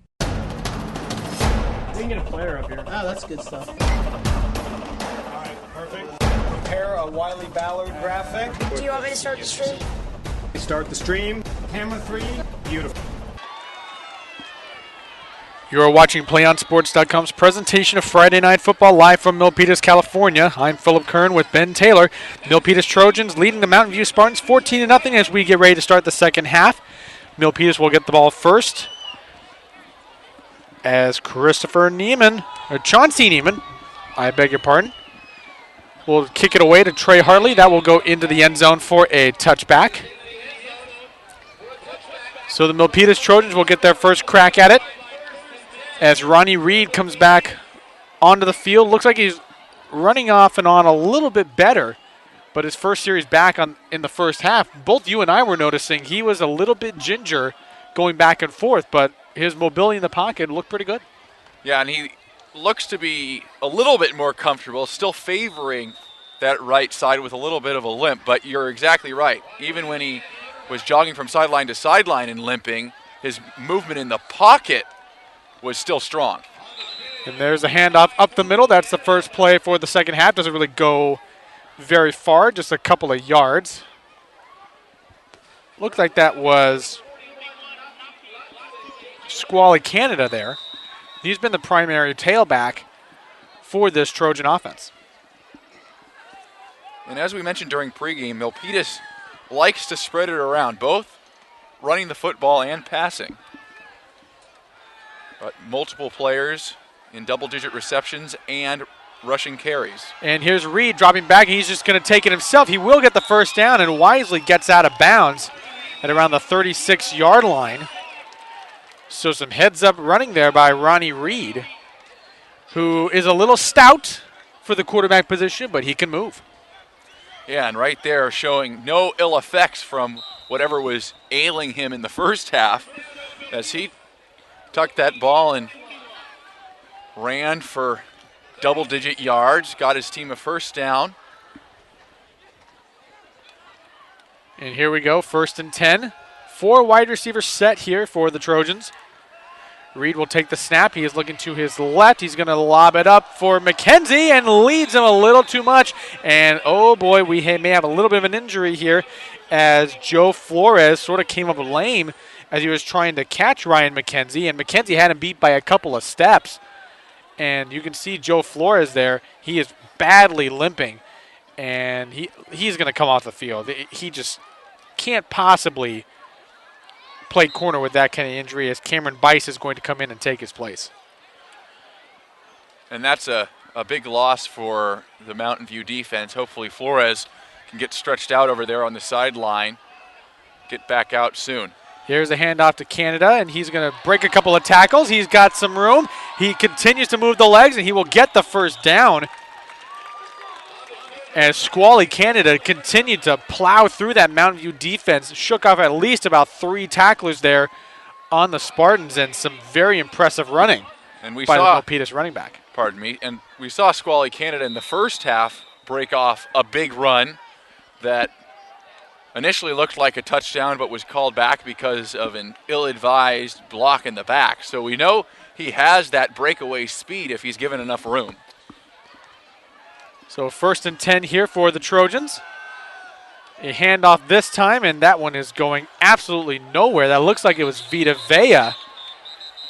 Get him utilized in the offense. And you brought this up, Ben. I had no idea, even through my research for this game, but Vita Vea was listed as a running back, almost Brandon Jacobs-sized running back. I mean, that's quite a weapon to have. Yeah, he's taller than Brandon Jacobs. Ooh. Oh, dear. And you saw that last time. Mountain View had the play sniffed out and stopped Vea for a loss, but they still weren't able to bring him down to the ground. It took about 5 guys just to get his momentum stopped. 5 guys and a referee's whistle. Here's Reed with the snap. He's going to go to his left. That pass is complete. And a little bit of a pitch back there to Squally Canada. And a little bit of a trickeration there by the Milpitas offense. That was actually Anthony Chu with the catch, trying to go with a little maybe hook and lateral there, and a little good idea to break out the gadget play. It's still a first down for Milpitas. You know, the pitch was flashy and it looked nice when it initially happened, but it didn't actually result in any more yards gained. So, and I think Squally Canada felt pretty good because he got to lay out a Spartan as he was carrying the football. But, a dangerous play that really didn't result in a major gain. There's the carry to C.J. Reyes, and he was immediately met by a fleet of defenders. Of course, Sam Parker, number 71, leading the way there, and basically stopped Reyes right at the line of scrimmage. So you're looking at a 2nd and 11 for the Trojans. 9:23 left to go here in the third quarter. We're just getting underway here in the second half. Phil, in the games we've worked this year, the teams we've covered, there's always been a primary running back, it seems, that's really been able to blow through defenses and has the flashy way about him. But here the defenses are just too good. Here's Reed lobbing it up, and it is, nearly picked by Austin Johnson. And Trey Hartley, who was the intended receiver, had to play defensive back on that one. But Reed, a very ill-advised throw, and it seemed as though Johnson was just fielding it like he was a center fielder getting a fly ball. I mean, he was just right there ready for it. Yeah, Reed has got to go out and give Hartley a little pat on the back there because Hartley prevented the interception as he came back to the football, because otherwise, if he hadn't done that, Austin Johnson would have had it right in his breadbasket. A 3rd and 11 here for the Milpitas offense. 4 wide as Reed will take the snap. He looks to throw. Will go underneath. It is complete to Brandon Sualua. But hardly gets anything as far as forward progress goes, so he had to go underneath for that. Chad Somberg in on the tackle there. Now you're looking at around a 4th and 8. 4th and 7 now for the Milpitas offense, and they are going to go for it as they are in Mountain View territory.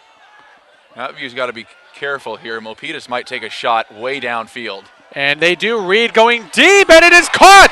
Trey Hartley had no one around him. Looked like a busted coverage. Touchdown, Milpitas Trojans. You could just see it at the line of scrimmage. Milpitas was lining up like they were going big, and Mountain View didn't adjust.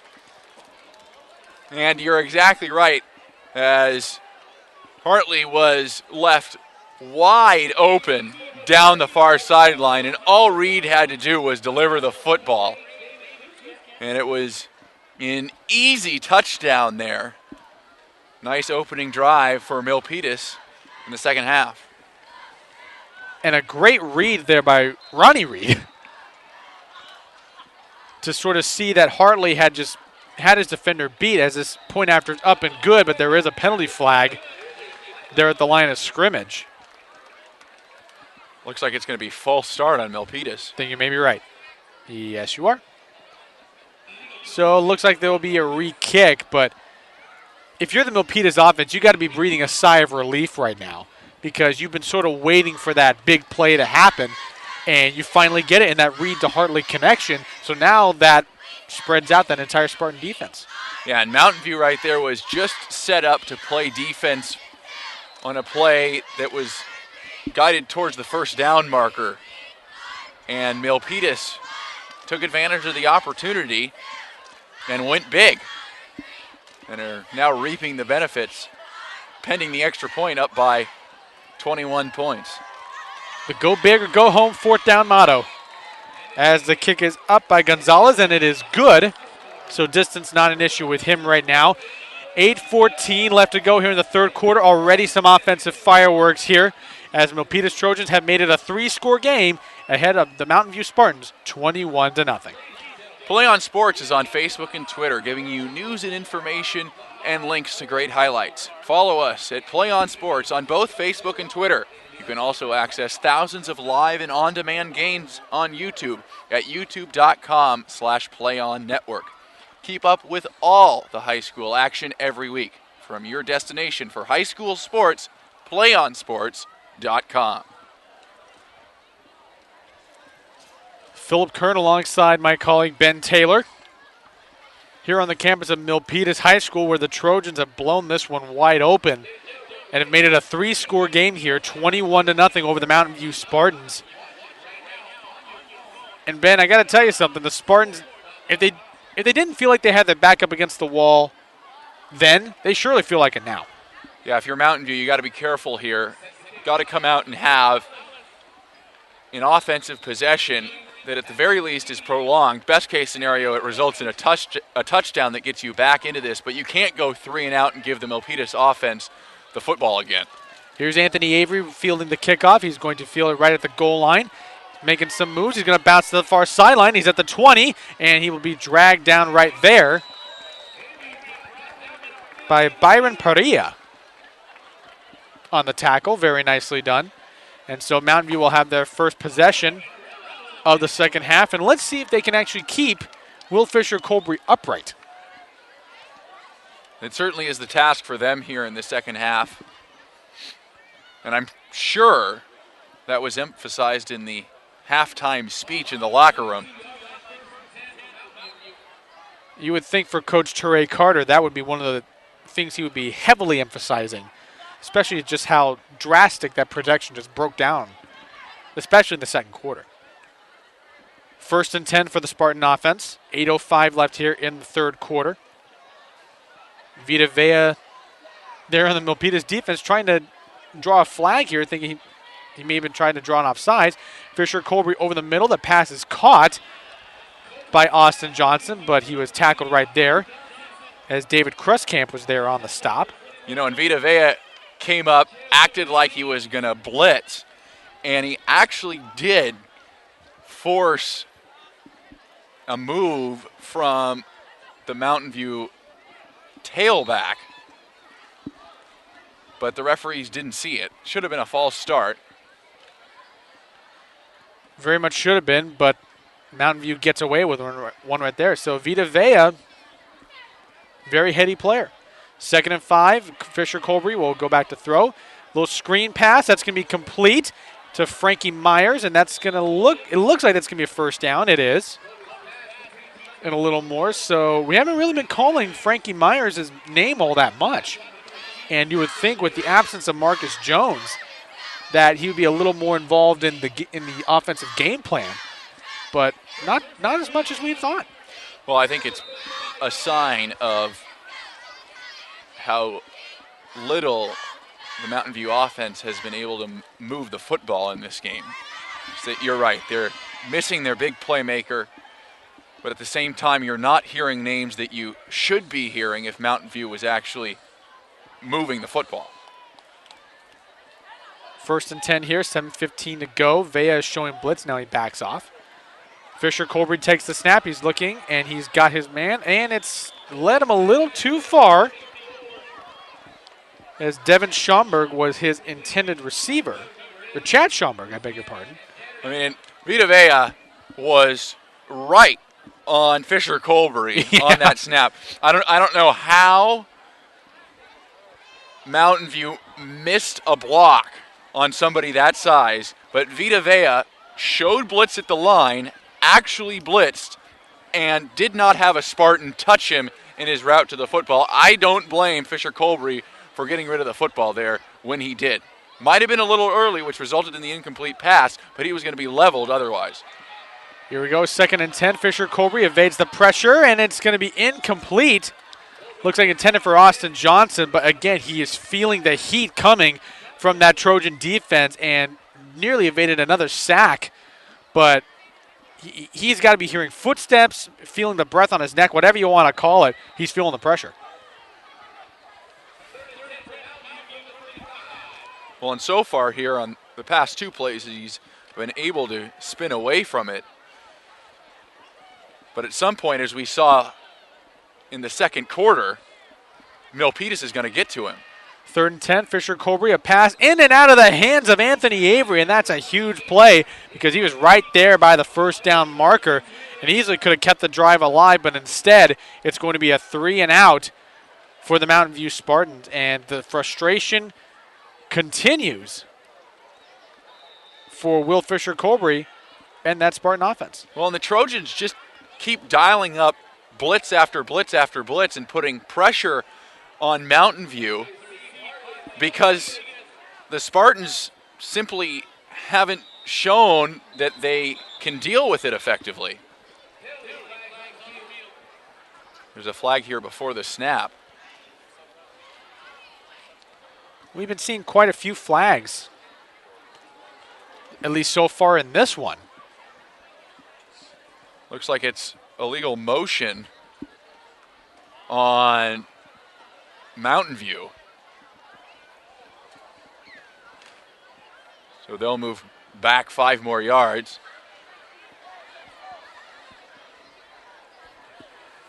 But again, if you're the Spartans, that's not the offensive possession you wanted after Milpitas went down and scored pretty easily to open the second half. Here's Chauncey Neiman back to punt, and he gets this punt away. Trey Hartley's going to field this one. No, he won't. Yes, he will. Fields it on a bounce. He gets by 1 tackler, gets by 2. He's got some room to run, and he's going to make something happen here. Hartley shades a couple of tackles, and he's got some open field. He's down to the 20. He's got 1 man to beat, and that's Neiman. He can't get him. Trey Hartley strikes again. Touchdown, Milpitas.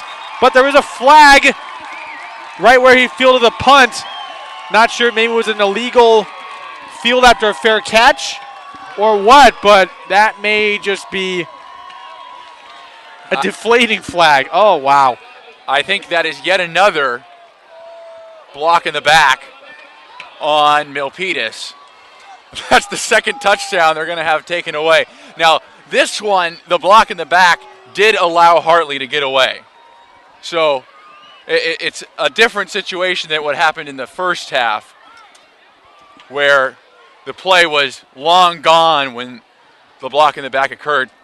This one directly resulted in a touchdown being possible. But Milpitas, twice in this game, having touchdowns taken away because of penalties. And I'm sure it's deflating for them and frustrated for their head coach, Kelly King, who was jumping up and down on the sidelines with the rest of the Trojans team, thinking that Hartley had broken a big play. But then they took that look back to their own 35-yard line and saw the bad news. And here's Reed taking the snap. He's going to roll to his left. He's going to heave this one deep, and this could be trouble. It's not! It's Anthony Chu down the sideline. He's at the 10, 5, cuts back inside. Touchdown, Milpitas! This time, no flags on the field. And what a show. Anthony Chu on a jump ball that was just out of the reach of Austin Johnson. And this time, the touchdown is good. Well, and Austin Johnson gambled there. He stayed up in front of the receiver trying to intercept it instead of staying with his man.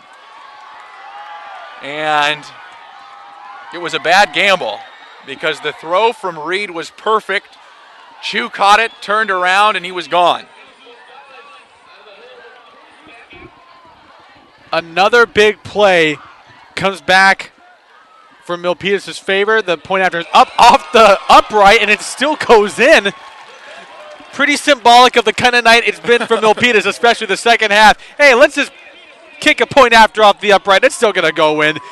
And with that, Milpitas has just blown this one even further wide open. 28-0 over Mountain View. 6:22 left to go here in the third quarter. PlayOnSports.com isn't your only destination for Friday night football action, but it's also the place for the most comprehensive coverage of high school playoff and championship events in all sports from across the country. PlayOnSports.com, high school sports lives here. A lot of fall sports starting up, so got a high school team you're interested in? We'll be on Play On Sports. We don't just do football. Basketball is going to be starting up here in a few weeks. And even some of the volleyball is starting to get towards playoff action. Even some of the water polo, of course, is on the PlayOnSports.com schedule. A lot of different things are going to be happening. So we're very excited to be a part of it. Very excited to be enjoying Friday Night Football here with you tonight. Philip Kern alongside Ben Taylor from Milpitas High School. And now you can hear how raucous the Milpitas High crowd is. They've been waiting for something to get them excited, and now they've got it. Here's Gonzalez with the kick. It's going to be up, and it's going to be fielded by Avery, it looks like. And he's going to take it from the goal line. It's going to be a touchback. He had the foot into the end zone. So now we're going to see if Mountain View can get any sort of momentum going for their offense, and it's just been hard to come by. It certainly has been, and at some point you expected the large bodies of Milpitas to take over, and if you were Mountain View, you were just hoping that you'd be close enough that you might be able to work around it or work through it. But now it's a 28-0 football game, and you're grasping at straws, trying to find ways to get around this very stout Milpitas defense. And stout, and primarily because they've been able to throw so many different looks at him. I mean, that's where that multiple front can really come in. 1st and 10 here. They will send Cap in motion to the far sideline. Fisher Colbury takes the snap. He's going to look to his right, and the pass intended for Cap, incomplete. And Fisher Colbury just looks out of sorts right now. I mean, I don't know if it's maybe just mechanics or or just not being on the same page with his receivers. Whatever it is, nothing is going right for the Spartans. You know, and even though that play resulted in an incomplete pass, I think it's a play that's moving in the right direction. Is you're getting the ball out of Fisher Colbury's hands as quickly as possible. Short, quick passes that maybe don't get you a lot of yardage one play, but you put a lot of those together and you'll put together first downs and maybe a score, as Austin Johnson, I think, is going to get called for another blatant false start. He did that in the first half where he just takes off and doesn't realize until he's 5 or 6 yards down the field that he's left and the ball hasn't even been snapped yet. Well, and you could probably understand his anxiousness to make something happen. I mean, you can obviously tell that he is one of their best offensive playmakers out there. And the game plan, which has been pretty evident, is to get him the ball. So you can understand if he's got a little bit of happy feet there on the sideline. Fisher Colbury takes the snap. It's a 2nd and 15. Move it up toward the pressure. He's going to heave it deep and very much overthrows Mario Palela as Trey Hartley is there on the coverage. So one of the few times we've been able to see Fisher Colbury that when he gets time, his arm is actually very good. Yeah, right there it was a strong throw downfield, but he overthrew the intended receiver by about 5 yards. And it just seems like the Mountain View offense is completely out of sorts. And it does start with the man under center, Colby Fisher. And it's difficult to put it all on him because he's been under so much pressure. Here's Fisher Colbury with the snap. He's going to look to his right, and it looks like it's going to be intercepted by Trey Hartley. Underthrown ball by Will Fisher Colbury, and Hartley's going to look like he's going to try to make something happen here. Spinning around, he's going to be dragged down to about the 27-yard line. And looked like Milpitas was wanting a little bit of a flag there. But the throw intended for Ulysses Pena Prado instead is picked off by the other number 2 on the field, not the one Fisher Colbury wanted to go to, and that was Trey Hartley. And he has just been all over the field tonight, making plays on both the offensive and defensive sides of the ball, and really putting Milpitas in a position now to really put this one away. Well, and obviously, big play made there by Hartley, grabbing the interception. Phenomenal play made by him. I'm not sure we got it in our camera angle as we were following the play up the field, but Vita Vea threw a massive hit at about the 45. Here's Keller over the middle, and that's going to be caught into the end zone. Touchdown, Milpitas. Victor Rodriguez with the catch over the middle, and he just slithered through the Mountain View defense, and no one could get him. 34-0, Milpitas Trojans. Yeah, the Trojans are making it look real easy here, and we're just over halfway through the third quarter, and they've already put up more points than they did in the entire first half. It's just been an explosive start here in the third quarter for Milpitas, and Mountain View's reeling. And let's not forget that half those points that Milpitas had, as Gonzalez makes the point after, that half those points came on special teams. So technically, they've tripled their offensive point output here in the second half, just in the third quarter alone. As with 5:46 left to go here in the third quarter, it is all Milpitas, 35-0 over Mountain View. Do you want to watch more of your school's great matchups like the game you were enjoying here tonight?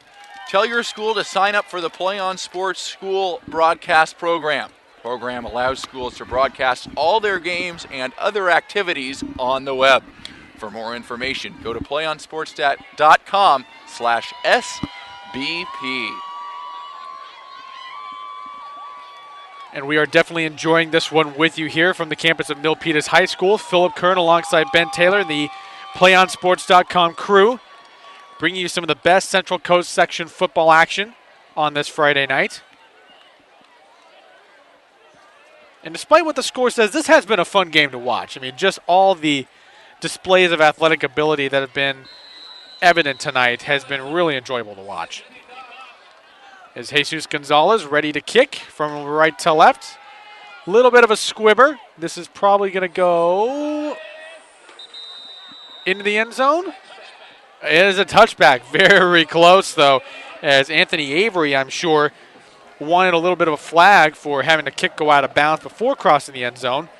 Definitely would have given Mountain View a little bit better field position. Nevertheless, they will start at their own 20.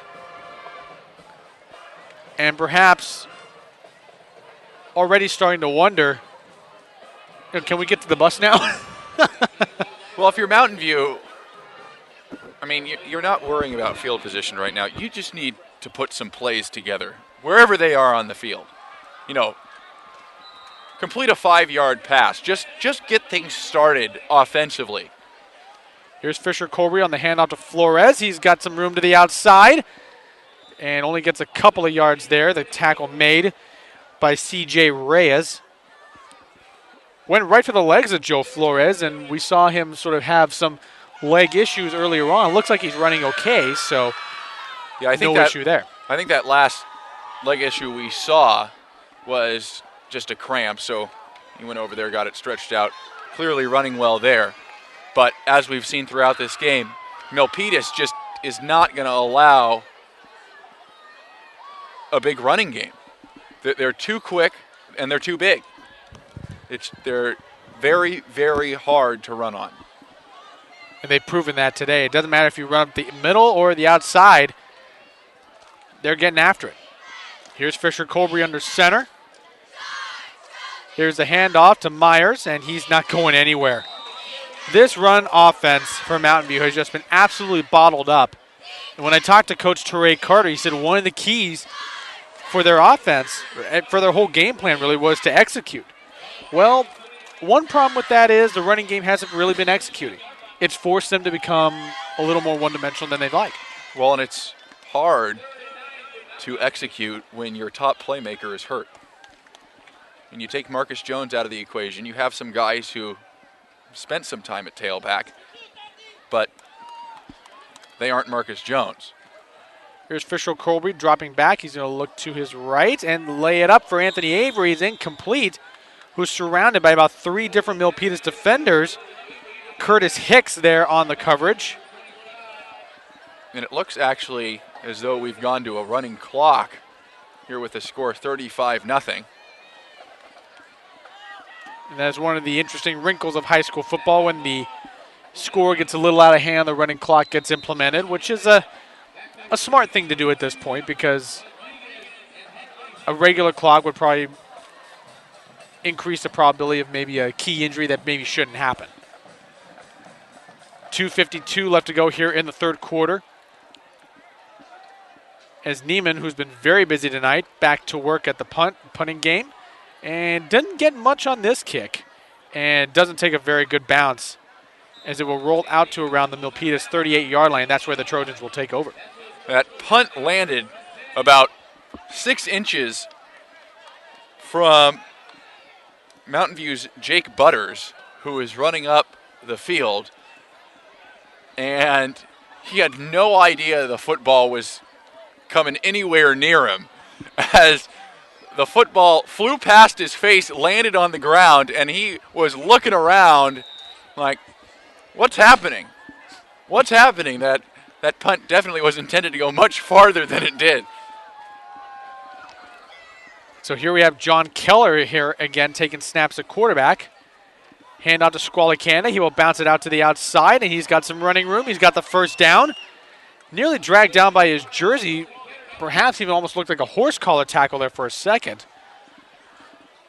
But didn't quite have enough of the shoulder pad to warrant the call. But it will be a first down for the Milpitas Trojans. So I would guess we're going to feature a lot more of Squally Canada here just to keep the clock moving as we're at 1.5 minutes left here in the third quarter. Well, I wouldn't be surprised at all either if we don't see Ronnie Reed anymore. Another hand up to Canada, and he is met immediately in the backfield. Brandon Swift leading the charge there for the Mountain View defense, and you're starting to see some of the fatigue sort of set in here for the Mountain View defense. You get burned with a couple of big plays, and just overall how the Milpitas offensive strategy has just been very, very impressive tonight. Here's Keller out of the shotgun. He drops back. He's going to lob it to McKenzie, and he's got it! A perfect dime touchdown, Milpitas!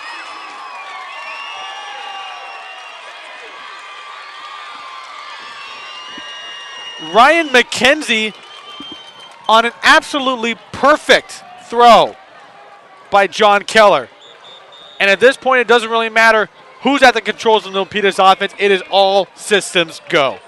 Yeah, John Keller fed that pass through perfectly, right in stride to McKenzie, who didn't break his stride at all.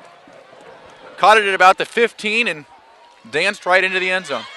That's the type of pass where if you're putting together footage on how to throw for a quarterback, you take that footage and you save it. This is exactly how you hit somebody in stride. That was picture perfect. As it appears we have a penalty flag here on the point after. Not too sure who it's going to be on as the clock continues to run. We're heading towards the end of the third quarter here. But I suspect that they're going to let the point after go through, which they will. There was no penalty enforced. Either way, the kick by Gonzalez is up and good. And officially, we are now at the end of the third quarter with our score. Milpitas Trojans 42, the Mountain View Spartans 0, here on Friday Night Football here on PlayOnSports.com. As we turn here to the fourth quarter, I do want to remind those tuning in to stay tuned for the PlayOnSports.com post-game show where Phil and I will select our player of the game as well as wrap up all the action from this ballgame that's coming up following the conclusion of the fourth quarter on your destination for high school sports, PlayOnSports.com. As far as the player of the game selection goes, I think we've got a couple of guys in mind already just from primarily what the third quarter onslaught. 28 points for the Milpitas Trojans in that third quarter. And if you really look at this whole film, this whole game tonight, really in the first half, Mountain View was hanging with them. I mean, they had a couple of mishaps there, especially with the special teams breakdown that happened right before halftime. But you got to admit that what the adjustments that Coach Kelly King has made for Milpitas have been top-notch. No question. So it looks like the penalty on the point after they chose to have enforced on the kickoff. So that explains things a little bit more clearly because We were a little confused there. I was baffled as to why they were attempting an extra point again without a penalty being enforced. So everything's straightened out now. So here is Jesus Gonzalez with the kick. Goes away, and this is going to be a touchback. So it appears that the extra yards on the penalty really didn't matter. Jesus Gonzalez has just been very consistent, but he hasn't really had to do a whole lot tonight. He's only had to do kicks on point afters and the kickoff, which if that's the case, if that's all you're doing as a kicker, you're feeling pretty good. He did miss that one field goal way wide left. True, he did. But other than that, he has looked strong and has gotten some practice with those extra points. Of course, let's remember that field goal attempt was not exactly an easy attempt. Oh, no, We're looking at a 44-yarder. Yeah.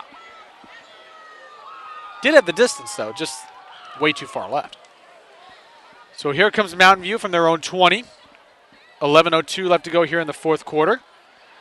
Going to fake the handoff. He's going to roll to his right, and he's probably just going to have to take this one himself, and he does. He gets around to the outside corner and thrown out of bounds, essentially, and there's going to be a flag. I'm guessing that's probably going to be a little extra curriculars, maybe a hit out of bounds, which wasn't necessary. Completely unnecessary. I mean, he was clearly out of bounds by at least 3 or 4 steps and got thrown to the turf. Didn't exactly see which Trojan was guilty of that penalty, but that was an easy call for the men in stripes. And so that's really going to move everything up. So that penalty looks like it's going to be tacked on at the end of the run here. So it pushes Mountain View to their own 43-yard line. And here is the handoff to Flores. Gains about 2 yards there. That'll be a second down, maybe around 7. 10.5 minutes left to go here in the game. And Fisher Colbury, Mountain View offense, obviously the game's out of hand now, down 42-0.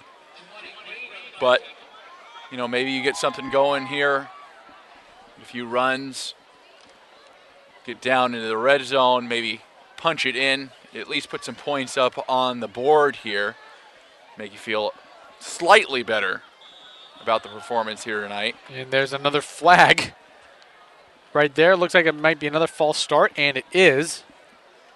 Yeah, Austin Johnson came over in motion, and when he set up, he was in front of the football. And this actually can dovetail into something else that Coach Carter was emphasizing this week for Mountain View if they were going to be giving themselves a chance to beat Milpitas. Discipline. Well, a few penalties like that from Austin Johnson, I think that concept will be readily re-emphasized.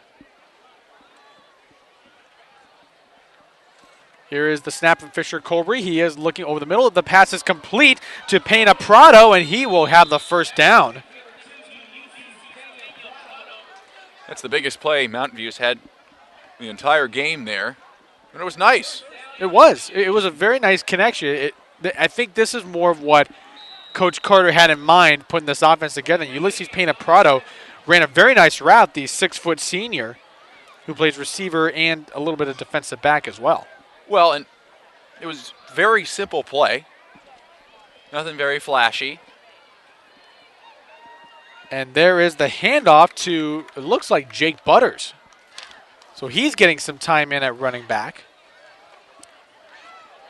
We should emphasize that Milpitas has taken out about 75% of their starting defense. That definitely looks to be the case. You see guys like C.J. Reyes there on the sideline. Vita Vea has also got his helmet off. And here's Fisher Colbury back to throw. Trying to evade the pressure, rolling to his right, and was that pass caught? Yes, it was. Another first down for Mountain View. Anthony Avery showing some nice athletic ability to cradle the ball so that way it doesn't hit the ground. Just methodically moving the Ball down the field. This is exactly what the Spartan coaching staff, I'm sure, had envisioned for their offense and how they would move it in this game. Just hasn't come to fruition here until it's 42-0 with 7.5 minutes left in the fourth quarter. And here's Colbury again, and down he goes. Sacked for the 6th time as Cole Poffenbarger was able to get the pressure. And a little bit interesting note here, Trey Hartley, one of the main linchpins of this Milpitas defense, coming back in. So he taps fists with Isaiah Moreno. So Milpitas not exactly throwing in the towel quite yet, although I don't think that's quite what they were having in mind. And back out comes Hartley. Byron Perea comes in to take over. It's now 2nd and 15 from Mountain View. 6:45 left to go. Standard I formation. The handoff will go to Butters. And he's met immediately by Brandon Sualua. I expected us to be calling Sualua's name a little bit more than we have. I agree. In this game, but I think that's more a testament to the team defense of Milpitas than any negatives on Sualua. You know, I think Milpitas has just done a tremendous job of pursuing the football. Well, that whole Trojan defensive unit has played so well. I mean, it's hard to really pick out any faults over here, but I'm sure Coach King will have something to talk about. Here is the handoff to Nafe Latu. So Coach Carter really mixing up his personnel a little bit here, trying to get everybody involved. And actually, Latu has been one of the bright spots for Mountain View, so Coach Carter rewarding him with a little bit of time at the offensive end of the spectrum here, and it looked pretty good carrying the ball. Well, you know, in a blowout game, obviously the team that's ahead, it's nice for them. They get to rest their regulars, some guys who normally wouldn't get to play, get in there. But also, for a team that's being blown out, it gives them time to try different players in different positions in the event they need to use them there down the road. And Fisher Colbury finds Avery across the middle of the field. And that will give another first down for Mountain View. 5 minutes left here in this one. And you do raise a good point. I mean, these scenarios like this, it kind of gives you a chance to play with some different options, see what you got, and see how deep your team is. I mean, essentially, for this fourth quarter, the game has become a scrimmage. Exactly, yeah. So it's a situation where if a mistake is made, okay, a mistake is made. And that can be said for both sides. You know, the game has been decided already. Fisher Colbury into the end zone and touchdown, Mountain View. They finally get off the schneid here on the scoreboard as Fisher Colbury finds Anthony Avery towards the front of the end zone. And that's got to be a relief to see that 0 disappear from their score tally. And it appears they will go for the point after, as kicker Chauncey Neiman is out there, but he is also listed as a quarterback on the Mountain View roster. So there might be a little bit of trickery here. Got to at least expect that little unexpectedness. Mountain View struggling with the personnel here a little bit. Oh boy. For the point after. Players running on and off the field. The kick by Neiman is up, and it is good. And with that, 4:27 left to go here in the game. Mountain View finally has some signs of life here, but a little too late at this point as Milpitas ahead 42-7. Again, want to remind people to stay tuned for the PlayOnSports.com post-game show. Phil and I will select our player of the game, as well as wrap up all the action from this one that's coming up about 5 to 10 minutes. Conclusion of this game. Now, you sure just one player? Because I had a couple in mind. I think we have to choose one. I mean, maybe the two of us can choose one apiece. Are you sure about that? But it's a player of the game. Ah. I know it's going to be hard to narrow down. Hey, but you you've got you know four how and a I half- am with tough decisions. I mean, come on. You've got 4.5 minutes to make the decision, plus the break. Oh, that's true. So So time is on my side, is what you're you saying. have a little time. Okay. Maybe a play here in the final 4.5 is going to sway. And that's very possible. One play could sway my opinion. There you go. As the kick by Neiman is sent away, and a little bit of a bobble. And that is going to be a touchback, as Moses Santayano had the ball bounce off his helmet before he fielded it. That was an unorthodox way to field a kickoff. It ended up working out. You know, generally if the ball hits your helmet before your hands, it's going to bounce away from you, but there, It hit him in the sweet spot. That's right. We'll just say that. right there. Now John Keller back in at quarterback. Not surprising. We haven't seen Ronnie Reed very much since the end of the third. And Keller bobbles a snap. This could be a problem. He's just going to fall down on it. So it's not the first time we've seen it. We've seen Keller having trouble with that snap. But really at this point, it's all moot. But I'm sure Coach King will have something to pick on. I mean, of course, head coaches like this, like Kelly King, who've been coaching for a very long time, they don't stay successful without having something to work on for practice during the week. Well, that snap there, I don't think was Keller's fault. It was snapped over his head. And there is the handoff there. Like the center for Milpitas was thinking that Ronnie Reed was still under center. That handoff, of course, was to Moses Santayano. So it now will be a 3rd and 21. 3:20 left to go here in this one. Still 4 wide out for Milpitas. Keller back to throw. He's going to lead it out. Oh, and it goes right through the hands of Victor Rodriguez. I think he had visions of grandeur in the end zone, but forgot to take the ball with him. He saw the 65 yards of green pasture in front of him. Oh, he did. Oh. And forgot that he had to catch the football first. Oh, my goodness. I mean, and it's a common mistake to run with not having the ball. And of course, Victor Rodriguez not immune to it, as we saw. And Ronnie Reed back in, this time just to punt it away. And this one will be fielded by Avery. No, he's just going to watch it. As it is now downed by Royce Kim down near midfield. So Mountain View will have one more shot to sort of polish up their 2-minute offense. 2-minute drill. Like we said a few minutes ago, it's like a scrimmage now, so you're playing against an opponent that's playing at game speed. So it is the perfect time to practice a 2-minute drill. And especially in the hurry-up mode, because with the running clock in effect, you don't want to get to double digits before this one's over. Here's Fisher Colby under center. He's going to drop back.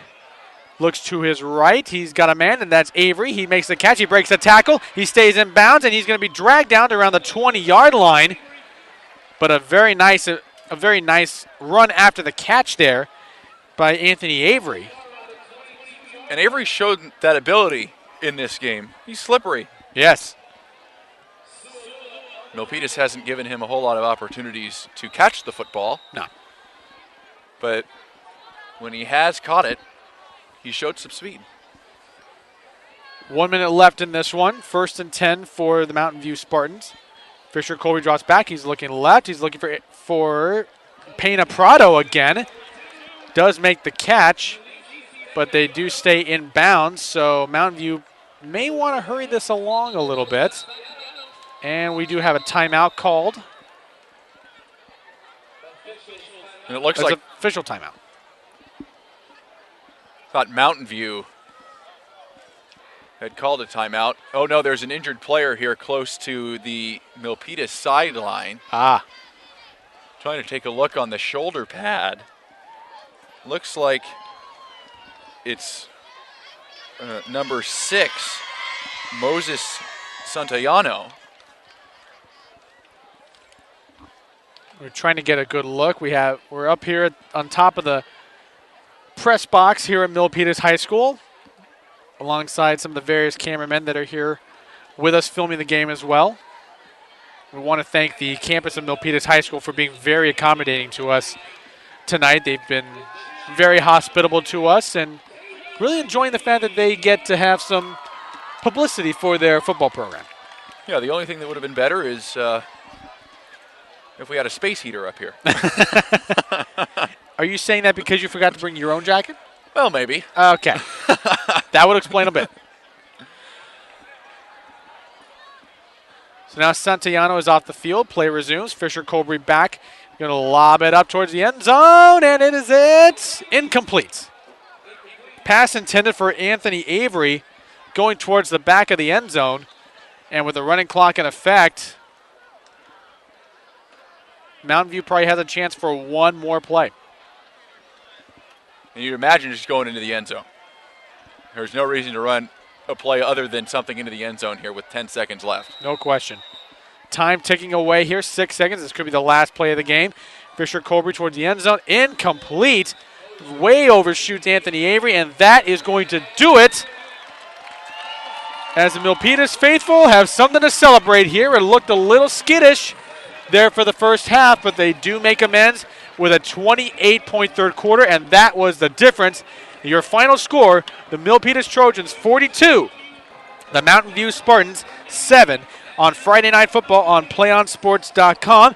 Ladies and gentlemen, we're going to invite you to stay around for our post-game show. We'll recap all the action and pick our player of the game. That should be a very exciting debate here, and we'll be just giving you our general assessments of how everything happened. So please stay tuned for our post-game show. That's coming up in just a few moments. Once again, the Milpitas Trojans have defeated the Mountain View Spartans by a final of 42-7 here from Milpitas, California. You are watching Friday Night Football on PlayOnSports.com.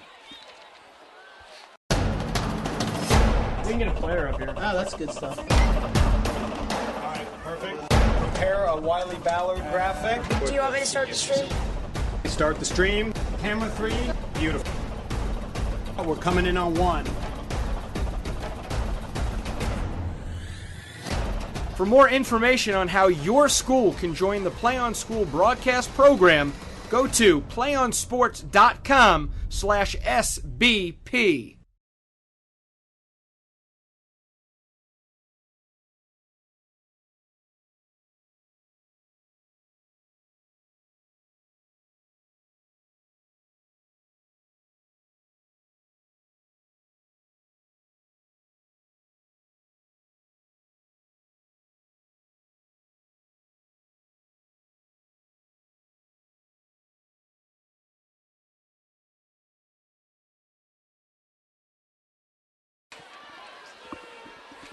Welcome back, everybody, to Milpitas, California, and the PlayOnSports.com post-game show. I'm Philip Kern alongside Ben Taylor, where we just saw the Milpitas Trojans defeat the Mountain View Spartans by a final of 42-7. And, Ben, we had quite a bit of it was a tale of two halves, essentially. It was the best of the defense and special teams in the first half. The second half, it was all Milpitas offense in the third quarter, a 28-point outburst, and that's really where it all ended. That's the complete story, the third quarter. 28 points put up by Milpitas, and Mountain View just could not get anything going against the Trojan defense. And, I mean, it'll be interesting to see as the Trojans get deeper into league play how offenses start scheming for them, because without a running attack, Mountain View is stuck in the mud. So if you're going to have success against Milpitas, you've got to have athleticism on the offensive side of the football that can match their defensive talent, and you've also got to be able to move the football through the air and on the ground. And moving it through the air and on the ground is exactly what Milpitas was able to do, and they basically stole the whole show. And it's come to that time where we can start picking our players of the game. Unfortunately, we won't be able to bring them to you just based on our vantage point here in the press box, and we are way high up here, higher up than normal. So, Ben, I will give you the honors. Who stood out for you tonight? So I'm going to pick a guy that isn't going to show up on the score sheet, but a guy who I think changed the way Mountain View schemed coming in and then changed the way they played once this game started. And that was number 88, Vita Vea, as he 6'4", 280 pounds. He was impossible to miss when he was out on the field. And you could see the Spartans players literally shake whenever Vea started to make a strong move towards them. He is a large man with a lot of momentum. And so, Vita Vea, my player of the game tonight. And quite athletic. I mean, you look at a guy 6'4", 280, and that's just his listed program height, and to be able to have that sort of athletic ability to play linebacker. I mean, I thought it was just going to be a hybrid defensive line linebacker type of position, but he was lined up at linebacker, and he was going in like he was going to blitz, and he was a very, very big part of that Milpitas defense. Very, very big, and as I mentioned, a couple of times Vea would come up to the line, bluff like he was coming in with a blitz, and you could see the tailbacks for Mountain View just shake just a little bit. And I know Mountain View won't like hearing that, and maybe they won't even say that they did. But it was visible that whenever Vita Vea was in the vicinity of the football or before the ball was even snapped, Mountain View wanted no part of him. And when you have a guy on the field like that, especially at the high school level, he can completely change the game. Absolutely. And, of course, speaking of game changers, my pick for who stood out today was Trey Hartley, and with good reason. I mean, whether it was special teams or defense or offense, he did it all. I mean, he had a couple touchdowns today, one of which being an interception, one of which on the offensive end, where he was just found on a beautiful deep ball thrown by Ronnie Reed to get everything going here in the second half.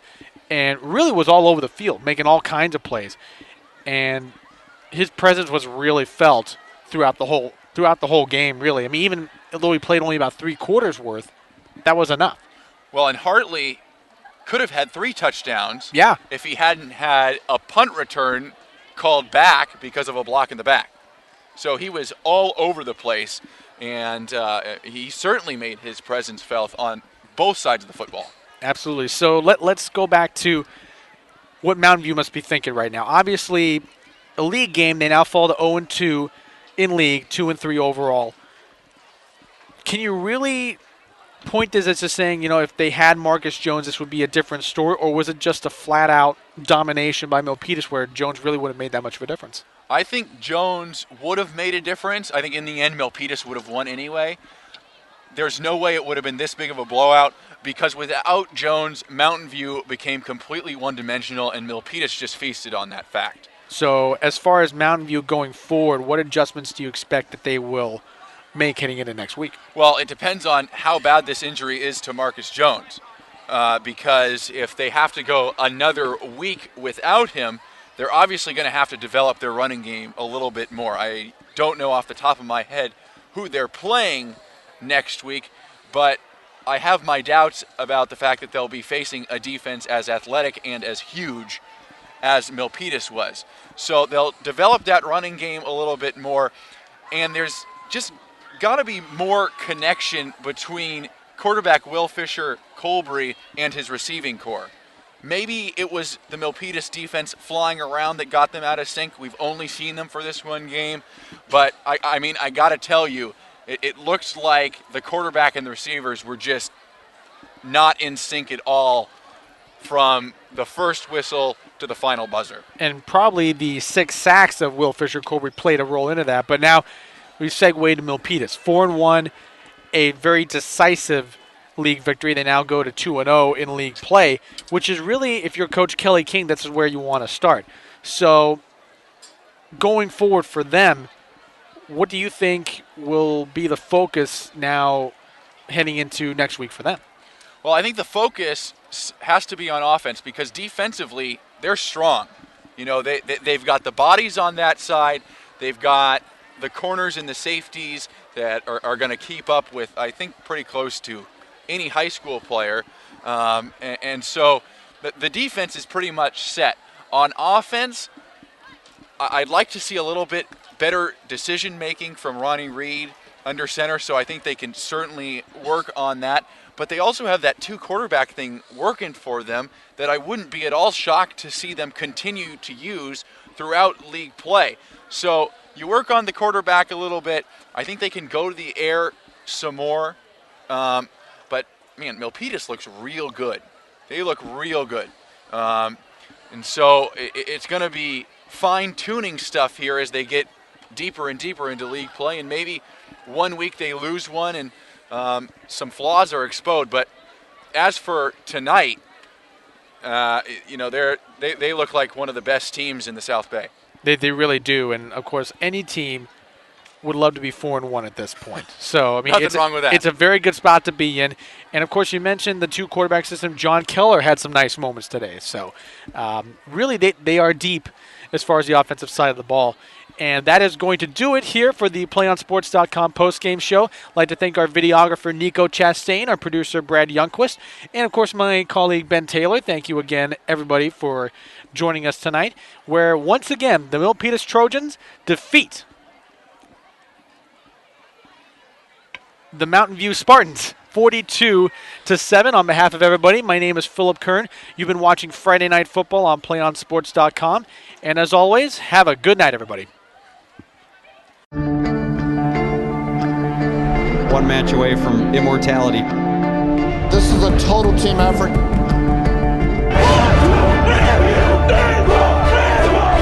We're gonna come at you. One shot.